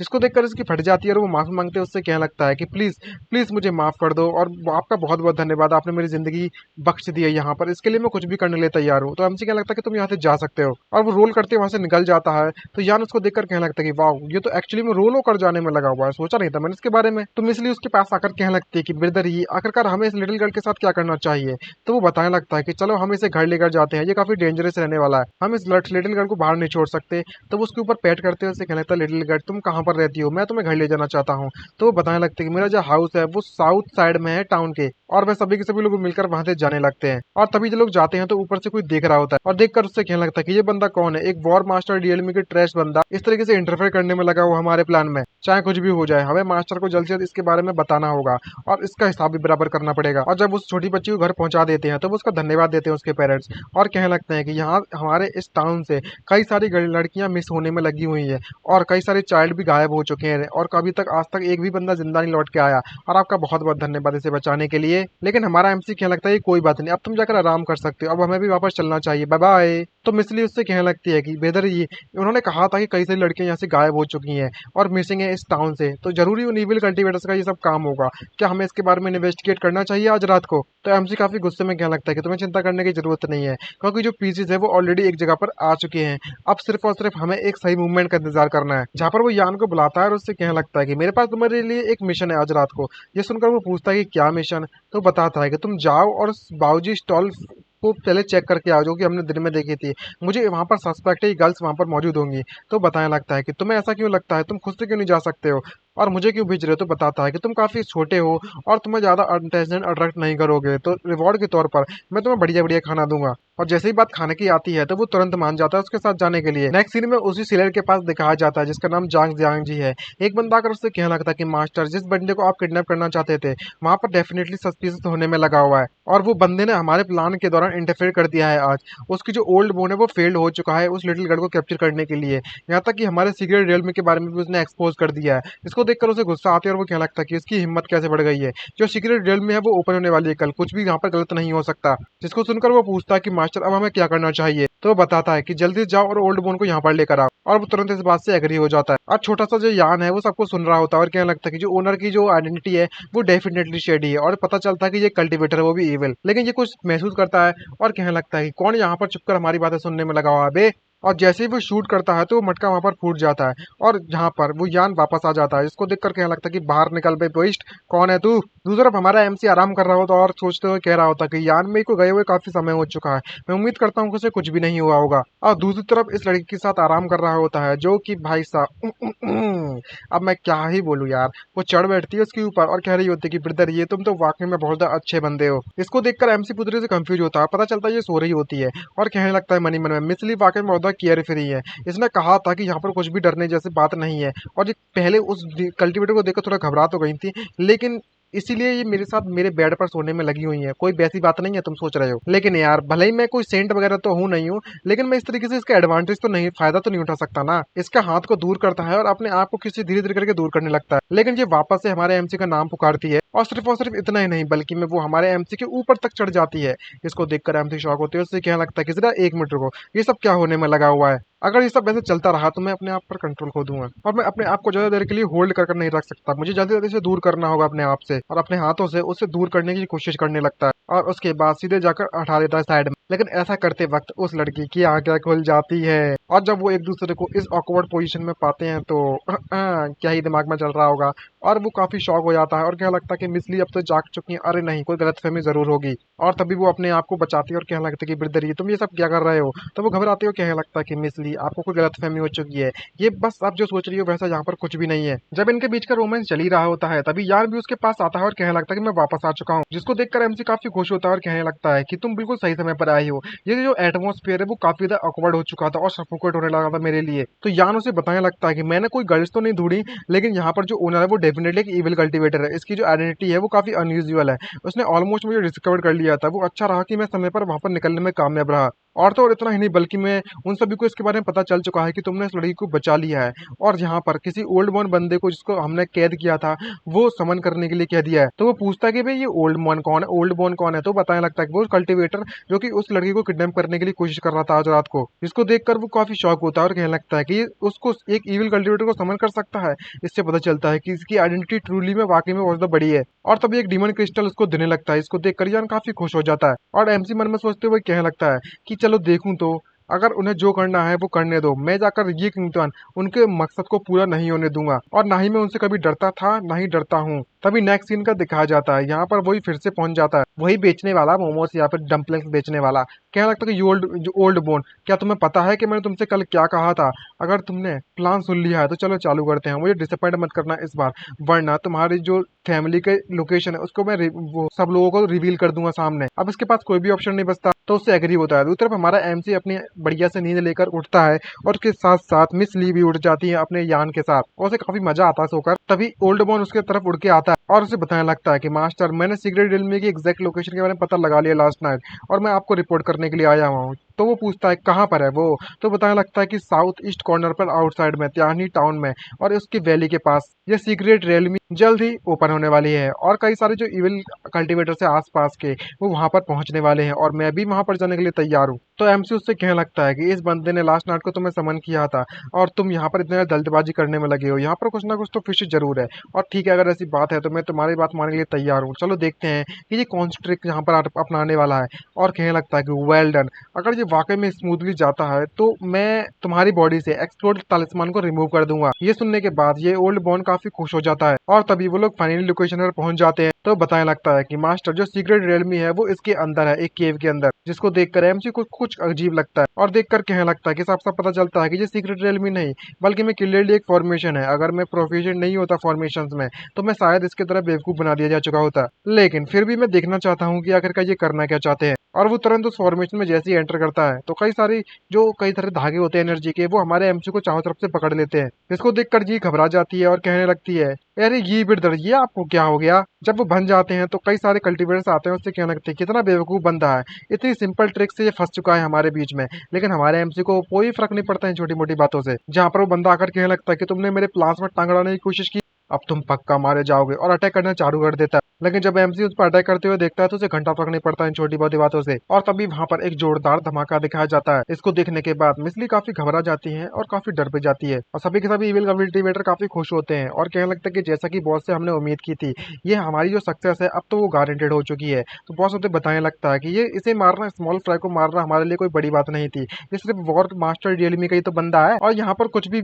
इसे मेंशन करने जैसा कोई डर भी नहीं है। और तभी वो सीक्रेट रियल में जल्दी ओपन होने वाली होती है ऐसा कहता है, और सभी लोगों को अंदर ले जाता है। तभी पीछे से आवाज आती है और कहने लगता है कि जरा एक मिनट रुको, आखिरकार तुम इस तरीके से छोड़कर जगह को कैसे जा सकते हो? और तभी देखता है कि हमारा एमसी वहां से आजाद हो जाता है और कहने लगता है कि मैं कुछ 2 दिनों से तुम पर नजर बनाकर रखा हुआ था, अब जबकि तुम सभी लोग यहाँ पर आ चुके हो तो यहाँ पर कोई भी रीजन नहीं बनता मैं तुम्हें यहाँ से जाने दूं। इसको देखकर मिस भी काफी खुश होती है और कहने लगती है कि थैंक गुडनेस जो ये ब्रदर है वो पूरी तरह से सुरक्षित है। तो वो इविल कल्टीवेटर काफी शॉक होता है और कहने लगता है कि तुम हो कौन, ये बंदा है कौन, और ये जिंदा कैसे है? और बगल वाला जो बंदा होता है उसका तलिस्मान ब्लास्ट हो जाता है, जिससे कि वो ऑन द स्पॉट मारा जाता है, उसके ब्लड चारों तरफ टुकड़े टुकड़े हो जाते हैं फटकर, और ब्लड फैल जाता है। तो लोग कहने लगते हैं कि सब क्या चलने में लगा हुआ है। तो बताता है कि ये, इसको देखकर लगता है कि ये एक एक्सप्लोडिंग तलिस्मान था। आईएमसी आगे बढ़ते उससे कहने लगता है कोई भी जरूरत नहीं है इधर उधर देखने की, और तुम्हारी किस्मत भी इन्हीं की तरह रहने वाली है। तो बॉस को काफी गुस्सा आती है और कहने लगता है कि बच्चे, तुम्हें लगता है कि तुम इनविजिबल हो क्योंकि तुमने यहाँ पर सर्वाइव करने में कामयाब रहे, मैं तुम्हें अभी पूरी तरीके से डिस्ट्रॉय कर दूंगा। तो एमसी उससे पूछने लगता है कि अच्छा, आखिरकार तुम कौन से हाथ का इस्तेमाल करने वाले हो? तभी हमारा एमसी उसके हाथ को तुरंत जाकर पकड़ता है और वहीं पर मोड़ते हुए उससे कहने लगता है कि तो इस हाथ का तुम इस्तेमाल करोगे या फिर तुम इस दूसरे हाथ का इस्तेमाल करोगे, और उसको भी तोड़ देता है। उसके बाद उसकी हालत बहुत ज्यादा खराब हो जाती है, सब लोग शॉक होते हैं और कहने लगता है, वो बॉस चिल्लाते हैं, तुम किसका इंतजार करने में लगे हो, जाओ उस बंदे पर जल्दी जल्दी अटैक करो। और सभी के सभी लोग मिलकर हमारे एमसी पर अटैक करने के लिए कूद पड़ते हैं, लेकिन इन्हें इस बात का अंदाजा भी नहीं है कि ये कितना पावरफुल है, और वो बिना किसी दिक्कत के उसे डॉज कर देता है। और सभी लोग कहने लगते हैं कि जाओ, और यहाँ पर कोई भी सर्वाइवर जिंदा नहीं बचना चाहिए। हमारा एमसी भी फुल स्पीड में उन पर अटैक करने के लिए कूदता है और एक झटके में 2 लोगों को एक साथ ले जाता है। तभी उसे नीचे एक स्टिक मिलती है तो वो उसे उठाता है और कहने लगता है कि जो मिशन है इविल कल्टीवेटर्स को पर्ज करने का, अब उसे कंप्लीट करने का समय आ चुका है, और सभी को वहीं पर मार देता है और कहने लगता है कि फाइनली मेरा मिशन कंप्लीट हो चुका है। जिसको देखकर मिसली काफी खुश होती है और उससे कहने लगती है कि ये ब्रदर तो वाकई में स्ट्रांग है, इतने ज्यादा सरप्राइज करते हैं हमेशा, अब मैं क्या ही बताऊं उसके बारे में। लेकिन बॉस इतनी पावरफुल बंदे को देखकर शॉक होते हैं, उससे कहने लगता है कि तुम हो कौन, जो पावर है वो डेफिनेटली सिर्फ और सिर्फ वॉर मास्टर रियलमी कल्टीवेटर की है, लेकिन तुम इतने पावरफुल फिर कैसे बन गए? एक समझदार इंसान कभी भी ये जानता है कि कब उसे रिट्रीट करना चाहिए, अगर मैं जीत नहीं सकता तो मैं भाग जाऊंगा यहाँ से। और तभी वो सीक्रेट रियलमी की तरफ भागने पड़ता है। एमसी से देखते शौक होता है, कहने लगता है कि तुम भागने की कोशिश कर रहे हो, अच्छा तो इस सभी के सभी माउंटेन्स में तुम कहाँ पर भागोगे, मैं भी तो देखूं। और वो बंदा वहां से निकल पड़ता है और ये देखकर हमारा एमसी भी उसका पीछा करता है। जब एमसी यहाँ पर जाता है तो वो कुछ अजीब सी चीज नोटिस करता है और पता चलता है कि कई सारी यंग गर्ल्स के सेंटर में एक सर्कल बना हुआ होता है, वो एक टेलीपोर्टेशन होगा कुछ, या फिर कोई पोर्टल वगैरह जैसी चीज होगी। और वहीं पर वो इविल कल्टीवेटर जाता है और उससे कहने लगता है कि ये तो सीक्रेट रेल में फाइनली ओपन हो चुकी है बच्चे, अब हम बाद में जरूर मिलेंगे। जिसको देखकर वो शॉक हो जाती है और कहने लगती है कि जो एंट्रेंस है वो तो सीक्रेट रेलमी की एंट्रेंस है। और इन बच्चों को देखकर लगता है कि इनके एसेंस का इस्तेमाल किया गया है यंग गर्ल्स का इस गेट को ओपन करने के लिए, सीक्रेट रियलमी के। और जो गर्ल्स हैं अब इन्हें बचाया नहीं जा सकता। खैर अब इनके पास कोई ऑप्शन नहीं बचता, तो हमारा एमसी कहने लगता है कि हम इस बास्टर को यहाँ से जिंदा नहीं जाने दे सकते, हमें भी चलना होगा इस पोर्टल के अंदर सबसे पहले। जब हमारा एमसी उसके पास जाता है और कहने लगता है अच्छा तो ये है वो सीक्रेट रियलमी। और वो देख कर मिस ली भी काफी शौक होते बताती है कि मेरे ग्रैंडफादर ने मुझे कहा था सीक्रेट रियलमी के बारे में कि वो काफी यूनिक होती है, उनकी जो लाइफ फॉर्म और पावर है वो पूरी तरीके से डिफरेंट होती है, उनके खुद के रूल्स होते हैं। और जैसे ही वो इस रियलमी के अंदर आते हैं तो वो कई सारे डिमोनिक बीस्ट को देखते हैं, मॉन्स्टर को देखते हैं। और वो कहने लगता है कि तुम्हें सावधान रहना चाहिए। जांग जियांग जी अभी अभी यहाँ पर एंटर किया था, तो शायद वो अभी आसपास ही होगा हमारे। जब इनकी फाइट चल रही होती है तो बिना किसी दिक्कत के उन मॉन्स्टर को हराने में कामयाब रहते हैं। और कहने लगता है कि हमें जल्द से जल्द उन्हें पकड़ना होगा। और तभी यहाँ पर किसी के जोर से घुर्राने चिल्लाने की आवाज सुनाई देती है, और ये बंदा सब कुछ देखते हुए कहने लगता है कि डैम एक और आउटसाइडर आ चुका है, एक वॉर मास्टर रियलमी का, वो भी कि ये इतना आसान नहीं रहने वाला। इसे हराना मुझे लगता है ठीक है यार,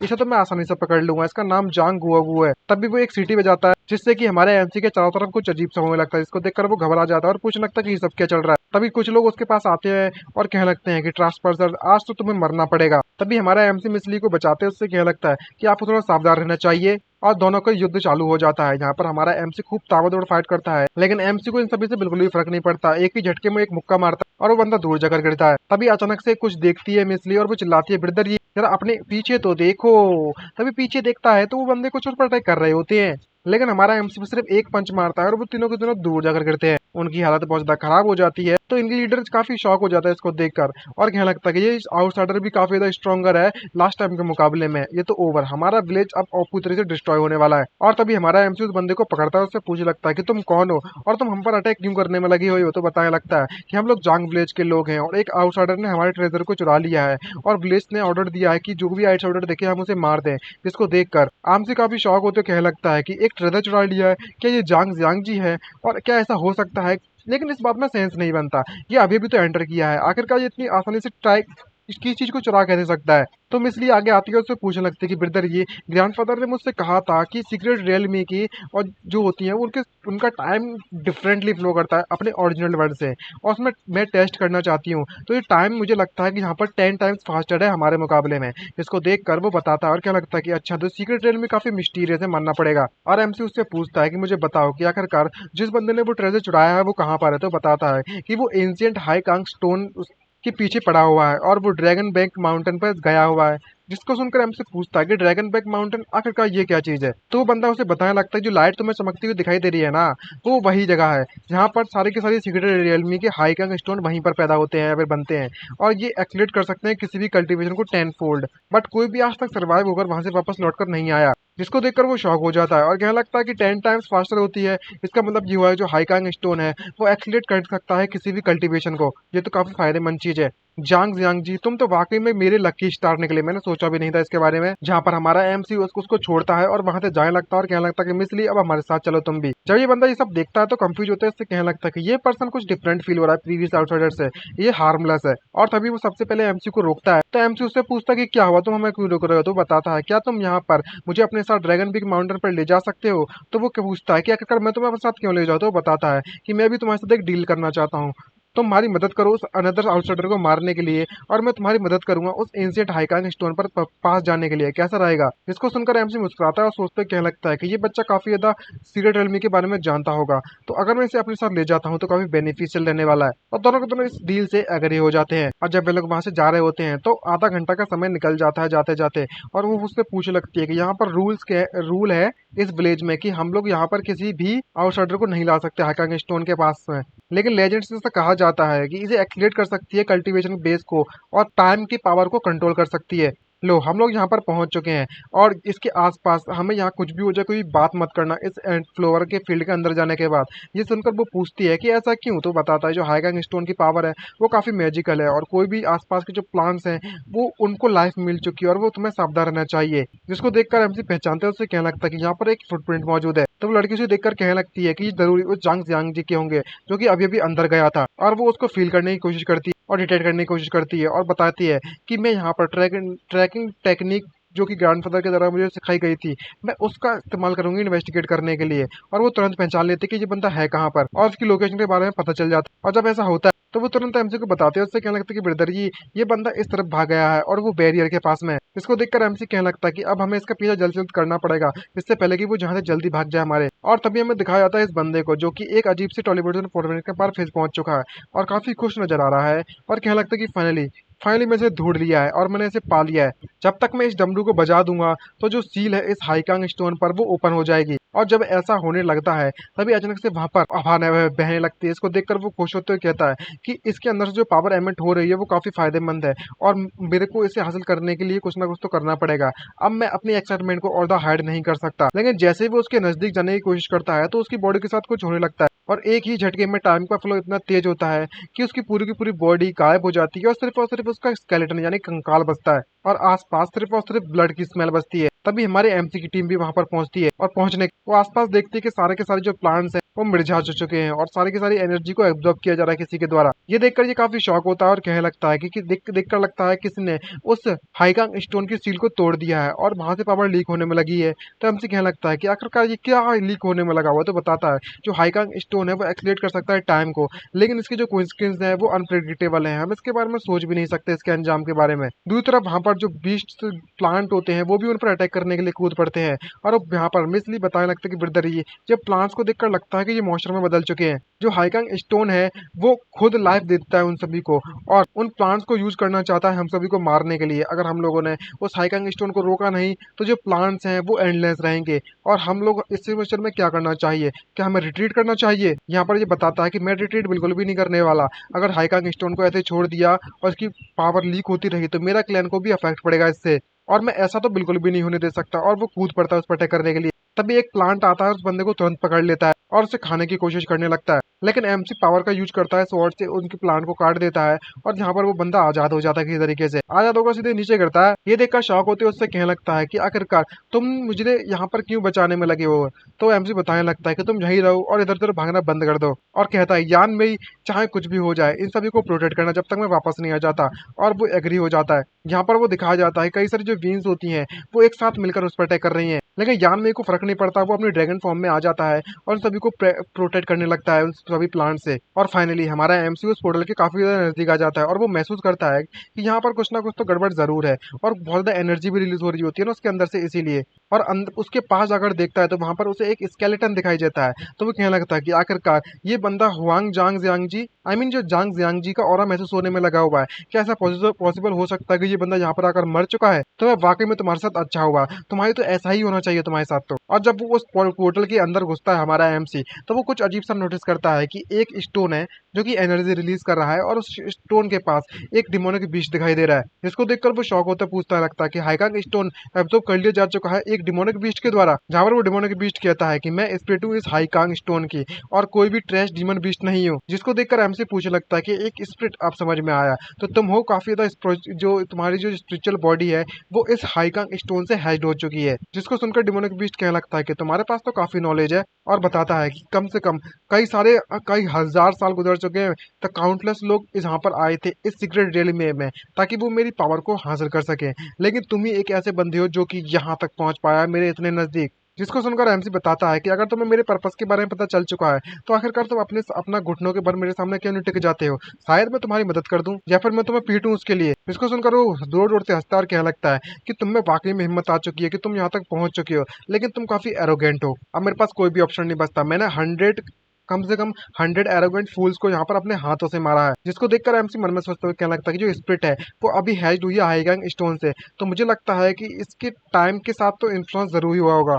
तभी वो अपनी स्वॉर्ड को बुलाता है, एनर्जी स्वॉर्ड को, और वो तुरंत उस पर अटैक करने के लिए कर पड़ता है और कहने लगता है कि अच्छा मौका है, मैं इसे जाने नहीं दे सकता। तभी वो डीमन बीस्ट अपने मुंह में एक एनर्जी बॉल इकट्ठी करता है और वो सीधे हमारे एमसी पर उससे अटैक कर देता है। लेकिन एमसी बिना किसी दिक्कत के अपनी स्वॉर्ड से उसको डिफ्लेक्ट करने में कामयाब रहता है और उसका डिफ्लेक्टेड अटैक है वो एक सीधे पेड़ से जाकर टकराता है और पेड़ की हालत बहुत ज्यादा खराब हो जाती है और वो उसकी टाइम है वो एब्जॉर्ब हो जाता है। जब वो डिमोनिक बीस्ट देखता है कि उसका अटैक एमसी पर काम नहीं कर रहा था, वो शॉक होते पूछता है कि तुम हो कौन और तुम मेरी जो फॉर्मिडेबल पावर है उसे कैसे डिस्ट्रॉय कर सकते हो? तो एमसी बताने लगता है, ओह तुम सरप्राइज्ड हो, लेकिन तुम अब जो मैं करने वाला हूँ उसको देखकर और भी ज्यादा सरप्राइज हो जाओगे। और एक ही झटके में हमारा एमसी उसको वहीं पर पेल देता है अपनी स्वॉर्ड से और बताने लगता है कि मुझे सिर्फ और सिर्फ टेम्पोररी पावर की जरूरत है जो कि तुम्हारे अंदर है, अगर तुम मरना नहीं चाहते हो तो वो हैंड ओवर कर दो। और घबराने लगता है डेमोन के बीच और बताने लगता है कि ये बस वो एक वॉर मास्टर रियलमी का बंदा है, तो आखिरकार मैं इसको हरा क्यों नहीं पा रहा हूँ। लेकिन जब उसकी बात नहीं मानता तो एमसी कहने लगता है कि अगर तुम वाकई में इसे हैंड ओवर नहीं करना चाहते हो तो मैं सिर्फ और सिर्फ तुम्हारी बॉडी को डिस्ट्रॉय कर तुमसे ले सकता हूँ अपने आप। जिसको देखकर वो घबरा जाता है और उससे माफी मांगता है और उससे कहने लगता है कि मेरी बॉडी है जो हाईकांग स्टोन की एनर्जी से पैदा हुई है, अगर तुम मुझे मार दोगे तो इसकी जो रिलीज होगी एनर्जी वो बिल्कुल भी सही नहीं रहेगी और ये बिल्कुल भी तुम्हारे लिए फायदेमंद नहीं रहने वाला, तो मैं तुम्हारी मदद कर सकता हूँ और मैं हाईकांग स्टोन की जो कोर क्रिस्टल मैं तुम्हें प्रोवाइड करवा सकता हूँ। तभी वो एक कोर क्रिस्टल निकाल कर उसे देता है, उससे कहने लगता है कि भले ये पूरा का पूरा हाईकांग स्टोन नहीं है लेकिन ये काफी ज्यादा पावर को इकट्ठा करके रखता है। जिसको देखकर एमसी उसकी तारीफ करता है और कहने लगता है कि मानना पड़ेगा तुम स्मार्ट तो हो, अगर ऐसी बात है तो मैं तुम्हारी जान बख्श देता हूँ, लेकिन तुम बाहर की तरफ कोई परेशानी खड़ी मत करना वरना मैं वापस आकर तुम्हें मार दूंगा। और वो माफी मांगते उससे कहने लगता है कि ठीक है मैं कभी नहीं जाऊंगा बाहर, और बताता है कि मैंने फाइनली हाईकांग स्टोन को कोर को क्रिस्टल को हासिल कर लिया है, तो मुझे एक ऐसी जगह ढूंढनी पड़ेगी यहाँ पर मैं इसे टेस्ट कर सकूं और फिर मैं देख सकूं क्या मैं एक्सीलेट कर सकता हूँ अपने जो ब्रेक थ्रू है सील को उसको। दूसरी तरफ दिखाया जाता है यान की तरफ जो कि प्रोटेक्ट कर रहा है उन व्हील से और काफी दिक्कत आ रही होती है उसे, और कहने लगता है कि जो फायर स्टागर है वो किसी भी तरीके से वुल्फ्स के पैक को झेल नहीं सकता, यहाँ पर बहुत ज्यादा व्हील्स है मैं कैसे निपटूं। ये देखकर इसे शौक होते हुए कहने लगता है कि ये क्या चलने में लगा हुआ है, हम लोग यहाँ पर मरने वाले हैं क्या। जब ये सोच ही रहा होता है तभी हमारा एमसी आकर उन व्हील्स को काटना चालू कर देता है। उसकी पावर इतनी ज्यादा होती है कि बिना किसी दिक्कत के व्हील्स को काट देता है। जब ये देखता है तो उसका मुंह शौक के मारा फटा रह जाता है और कहने लगता है कि ये बंदा एक्चुअली में जिंदा वापस आ गया, लेकिन कैसे। और फाइनली हमारा एमसी उस मुसीबत से भागने के बाद बचने के बाद वापस निकलने में कामयाब रहा किसी तरीके से। और फाइनली जब यान उसे देखता है तो वो काफी खुश होता है और उससे कहने लगता है कि यो तुम बिल्कुल सही समय पर आए हुए हो, मैं तो ऑलमोस्ट मर ही गया था। जहाँ पर मिसली ये सब देखकर कहने लगती है ब्रदर जी आखिरकार सिचुएशन क्या चलने में लगी हुई है अंदर। ये बंदा भी घबराते हुए पूछ रहा होता है मनी मन में कितना अमेजिंग है, मैंने इसको अटैक करते हुए भी नहीं देखा यहाँ पे। तभी वो बताता है कि जो ट्रिप थी वो इतनी ज्यादा फालतू भी नहीं गई, मुझे यहाँ पर हाईकांग स्टोन मिला है जो कि मैं अपने साथ लेकर आया हुआ हूँ। इसको देखकर वो खुश होती है और कहने लगती है कि ब्रदर जी तुम तो अमेजिंग हो। और बात करें उस जांग जियांग जी के बारे में, वो ऑलरेडी मारा जा चुका है और हमारा मिशन भी कंप्लीट हो गया, जिसे देखकर ये काफी शौक होता है क्योंकि उसकी कॉप्स उसके पास पड़ी है। और तभी वो वहां पर उसे खोदना चालू करने लगता है और खोदते खोदते पता चलता है उसका जो वेपन है जो त्यानलिंग ड्रम है वो उसे वहां पर मिल जाता है। जिसको देखकर वो खुश होता है और कहने लगता है ये आर्टिफैक्ट है वो हमारे विलेज का हेयरलूम है, अब वाकई में इसने हमें ब्लेस कर दिया है, हमारी ब्लेसिंग वापस आ गई है। और अपने घुटनों के बल टिक कर उसे माफी मांगते उसे कहने लगता है कि बेनिफैक्टर आपका बहुत बहुत धन्यवाद, आप हमारे वाकई में लक्की स्टार हो। तो एमसी कहने लगता है कि मैंने तो कुछ भी नहीं किया। तो बताता है कि अगर यहाँ पर कोई भी कुछ नहीं है और मैं आपके लिए ज्यादा कुछ तो नहीं कर सकता, बट डेफिनेटली आपके लिए त्यालिंग ड्रम बैक आपने मेरी मदद की थी तो आपके लिए कुछ मैं करना चाहता हूँ, आप हमारे विलेज में क्यों नहीं चलते हो, मैं यहाँ पर आपके लिए विलेज चीफ से कहकर आपके लिए बड़े बड़े खाना तैयार करवाऊंगा। जब ये बात यान सुनता है तो वो कतई लालच में आ जाता है खाने के। एमसी उससे क्या लगता है कि यहाँ पर कोई भी थैंक्स करने की जरूरत नहीं है, मुझे जो करना था वो तो मेरा फर्ज ही था। जिसको देखकर यान शौक होते उससे कहने लगता है कि तुम्हें ऐसा करने की जरूरत नहीं है, यहाँ पर फूड है आखिरकार हम लोग क्यों नहीं जाते। तो वो बताने लगती है कि ब्रदर ये काफी रात हो रही है, आखिरकार हम इस तरीके से विलेज को छोड़कर नहीं जा सकते और हम रात भर यहाँ पर टिक सकते हैं, आराम कर सकते हैं। अब इस बात से ये भी मान जाता है और कहने लगता है कि ठीक है मैं तुम्हारी बात मानने के लिए तैयार हूँ। और मनी मन में कहता है कि मुझे भी एक क्विट प्लेस की जरूरत थी ताकि मैं हाईकांग स्टोन पावर की जो पावर लेवल है उसको टेस्ट कर सकूं, और इस विलेज में रुकना मेरे लिए बुरा आइडिया भी नहीं होगा। जहाँ पर वो बंदा बता रहा होता है कि हमारे विलेज के जो लोग हैं वो काफी बेहतरीन कुक हैं, काफी अच्छा खाना बनाते हैं, तुम आकर ट्राई कर सकते हो। तभी नाइट का सीन दिखाया जाता है, सभी लोग सेलिब्रेट करने में लगे हुए हैं। उनमें से वो बंदा आकर से कहने लगता है कि बेनिफैक्टर ये हमारे विलेज की स्पेशल डिश है, प्लीज आप इसे ट्राई कर सकते हो। और तभी वो फ्रूट्स होते हैं वो उन्हें प्रोवाइड करवाते हैं, इनमें से इतनी ज्यादा स्ट्रॉन्ग एंड स्पिरिचुअल एनर्जी महसूस कर वो शॉक होता है और वो देखकर कहने लगते हैं कि इसको देखकर लगता है कि ये मोर spiritual power heavenly fragrance fruit के मुकाबले में कंटेन कर रखे हुए हैं। जब यान इसे देखता है तो वो खुश होते हुए कहने लगता है कि इसमें से काफी अच्छी स्मेल आ रही है, अब मैं इतना बिल्कुल भी प्लॉइट नहीं होने वाला, और बिना कोई सोच समझे खाने लगता है। और जब खाता है तो एमसी कुछ अजीब सा महसूस करता है और पता चलता है कि इसकी सील के पास अफेक्ट पड़ा, उसकी जो सील लेवल है वो कमजोर होती जा रही है टूटने के लिए। जिसको देखकर वो काफी खुश नजर आता है और कहने लगता है कि ये कैसे पॉसिबल है, क्योंकि यान में ने सिर्फ और सिर्फ एक फ्रूट खाया है और एक्चुअली में 1000 डैमेज हुआ इस सील पर, आखिरकार एक है क्या चीज। यान काफी एंजॉय कर रहा होता है इस खाने को। तो बंदा बताता है कि ये एक स्पेशल फ्रूट है हमारे विलेज का, इसे लैंटर्न फ्रूट कहा जाता है, अगर तुम चाहते हो तुम जितना चाहो उतना खा सकते हो इसे। तो वो कहने लगता है क्या तुम मेरे लिए अरेंज कर सकते हो एक रूम में और सारे के सभी लैंटर्न फ्रूट्स मेरे रूम में प्रोवाइड करवा सकते हो। तो वो मान जाता है और कहने लगता है कि तुम्हारा जो गेस्ट रूम हमने रेडी कर लिया, आप वहां पर जा सकते हो। जहाँ पर एमसी बताता है ज्ञान में ली यू हमें अपने रूम में वापस जाना चाहिए। जहाँ पर बंदा कहने लगता है कि तुम अपना टाइम आराम से ले सकते हो, मैं लैंटर्न फ्रूट को आपके लिए इकट्ठा कर कर लेकर आता हूँ। कम से कम आधा एक घंटे का समय बीतता है और कई सारे लैंटर्न फ्रूट्स के पास आ जाते हैं। इसको देखकर वो काफी खुश आता है और कहने लगता है कि यान भाई जितना तुम चाहो यहाँ पर उतना खा सकते हो। इसको देखकर वो खुश नजर आता है और कहने लगता है कि अब मुझे यहाँ पर बिल्कुल भी बोलने की जरूरत नहीं है, मैं तो इसे पैसे भी खाने वाला हूँ। जिसको देखकर वो एक्साइटमेंट से भरते हुए कहने लगता है कि यान भाई इस तरीके से लैंटर्न फ्रूट को खा रहा है जिससे कि काफी डैमेज हो रहा है इस सील पर। मैं भी देखना चाहता हूँ कि कब तक ये सील टूट जाएगी। हाईकांग स्टोन पावर का इस्तेमाल करता हूँ, अगर मैंने इसे ऐड कर दिया तब क्या होगा।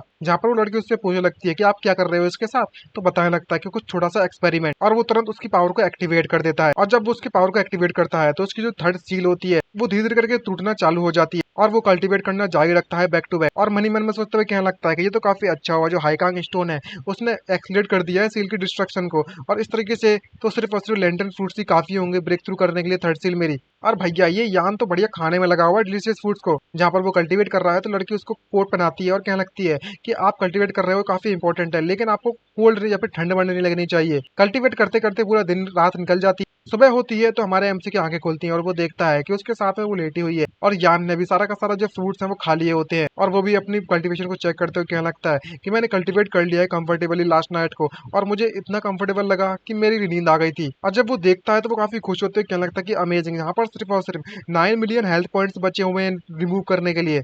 तो बंदा उसके पास आकर कहने लगता है कि बेनिफिक्टर क्या आप रेडी हो, अब आप यहाँ पर बाहर आकर खाना खा सकते हो। और वो तुरंत उसे जगाता है और उससे कहने लगता है कि तुम्हारा बहुत बहुत धन्यवाद और तुम्हारी हॉस्पिटलिटी के लिए लास्ट नाइट, लेकिन हम लोग ब्रेकफास्ट नहीं करने वाले, लेकिन मेरी एक रिक्वेस्ट है। तो वो पूछने लगता है कि तुम मुझे कुछ भी बता सकते हो बेनिफिक्टर, तो मैं सच सच बताऊं तो जो अकेडमी है मैं वहीं से आया हूँ और एक मिशन पर, और मेरा समय आ चुका है वापस जाने का। एमसी ऐसा कहने में लगा हुआ है, और जिससे कि पहले मैं वापस जाऊं मैं एक ट्रेड करना चाहता हूँ तुम्हारे साथ, यहाँ पर जो लैंडर फ्रूट्स है ना मैं वो लेना चाहता हूँ। ये सुनकर वो काफी शौक होता है और कहने लगता है कि बस लैंडर फ्रूट्स मैं जितना चाहूँ आपको प्रोवाइड करवा सकता हूँ। तो एमसी कहने लगता है कि मुझे सारे के सारे लैंडर फ्रूट्स प्रोवाइड करवा दो। जिसको सुनकर ये पूरी तरह से शौक हो जाता है, जहाँ पर वो निकालता है कुछ आइटम्स को और कहने लगता है कि मैं फ्री में कुछ भी नहीं लेने वाला, मैं इन आइटम्स के बदले में तुम्हें देने के लिए तैयार हूँ। इसको सुनकर वो शौक हो जाता है और कहने लगता है ये तो हाई लेवल के मैजिकल आर्टिफैक्ट्स है। भले ही जो लैंटर्न फ्रूट्स है वो काफी प्रीशियस है, लेकिन वो इतने भी ज्यादा नहीं है कि इतनी हाई प्राइस देने के लिए तुम्हें जरूरत पड़े। तुम क्या इस बात को लेकर श्योर हो? तो वो मान जाता है, जिसको देखकर इसका जो चेहरा है वो साफ साफ पता चलता है कितना खुशी से भरा हुआ, और कहने लगता है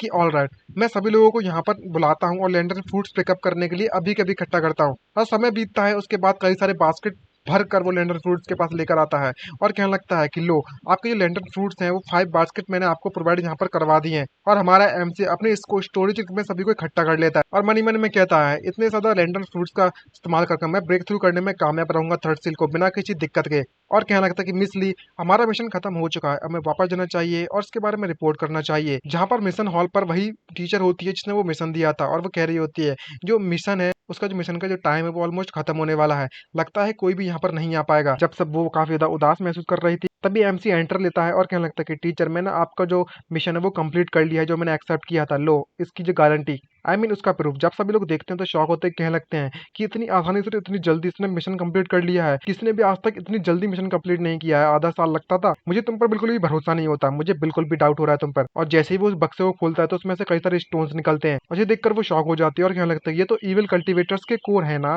तो हमसे बताने लगता है कि तुमने बिल्कुल सही कहा, जब भी मुझे कोई भी इविल कल्टीवेटर मिला मैंने उसे मार दिया, और उनका जो कोर होता है जो कि डांटेन से मिला हुआ है वो मैंने इकट्ठा करके लेकर आया हूँ। इसको देखकर सभी शॉक होते हुए कहने लगते हैं कि ऐसा कैसे हो सकता है, ये बंदा रियली में सभी इविल कल्टीवेटर्स को मारने में कामयाब हुआ, लेकिन कैसे किया ये सब इसने, इसकी जो कल्टीवेशन तो ट्रेस है ना इनक्रेडिबल, आखिरकार जो क्लाउन तो मैं ही निकला अंत में आके। तभी वो टीचर आती है उससे कहने लगते हैं कि भले ही मुझे नहीं पता कि तुमने ये सब कैसे किया, लेकिन ये काफी सरप्राइजिंग वाली बात है, और ये रहा तुम्हारा इनाम, यह रहा वह हेवनली फ्रेग्रेंट फ्रूट्स। और हमारा एमसी उसका धन्यवाद देता है। तभी एक बंदा आता है उसका फ्रूट छुड़ाता है और उससे कहने लगता है कि सारे के सारे जो आइटम्स है कांगलान अकेडमी के वो फॉरबिडन है कल्टीवेशन के लिए, सर्कुलेशन फॉरबिडन है, बंद किया गया है सर्कुलेशन के लिए, और उसे सील्ड कर दिया जा चुका है। तो एमसी उसको देखकर पूछता है अबे यार चौमू अब तू कौन है और मेरा रिवॉर्ड क्यों चुराने में लगा हुआ है। जहाँ पर बताता है ये और बताता है कि मेरा नाम क्वीन फेंग है और मैं हेवनली गॉड पैलेस का अपोस्टल हूँ, और कांगलान अकेडमी इस वक्त हेवनली गॉड पैलेस के द्वारा ली जा रही है, और इनके जो आइटम्स में उन्हें कोई भी मूव नहीं कर सकता, यहाँ पर कोई भी आइटम्स को बाहर नहीं दिया जाएगा। इसको सुनकर एमसी कहने लगता है कि हेवनली गॉड पैलेस, ओ तो ये बताता है कि अगर तुम इस हेवनली फ्रेग्रेंस फूड को लेना चाहते हो तो तुम यहाँ पर मुझे मारकर ट्राई कर सकते हो। भाई खुलेआम धमकाने में लगा हुआ है एमसी को ये तो। खैर ये बात तो हम नेक्स्ट एपिसोड में पता चलेगा कि आखिरकार ये धमका रहा है और ये बचेगा नहीं बचेगा, मार खाएगा, कैसी मार खाएगा, मर जाएगा या फिर जो भी इसके साथ होगा उसका कुछ नहीं कर सकते। तो आज के लिए इतना ही, नेक्स्ट वीडियो में मिलते हैं। तो गाइस एक ही रिक्वेस्ट करता हूँ कि लाइक करना मत भूलिएगा और आगे के अपडेट्स के लिए सब्सक्राइब जरूर कर दीजिएगा। अगर आप लोग सपोर्ट करोगे तो कंटिन्यू रखेंगे, वरना कोई दिक्कत नहीं, नया सीरीज चालू कर लेंगे। तो आज के लिए इतना ही, मिलते हैं नेक्स्ट वीडियो में। बाय बाय, सुनहरा एंड साइनिंग आउट।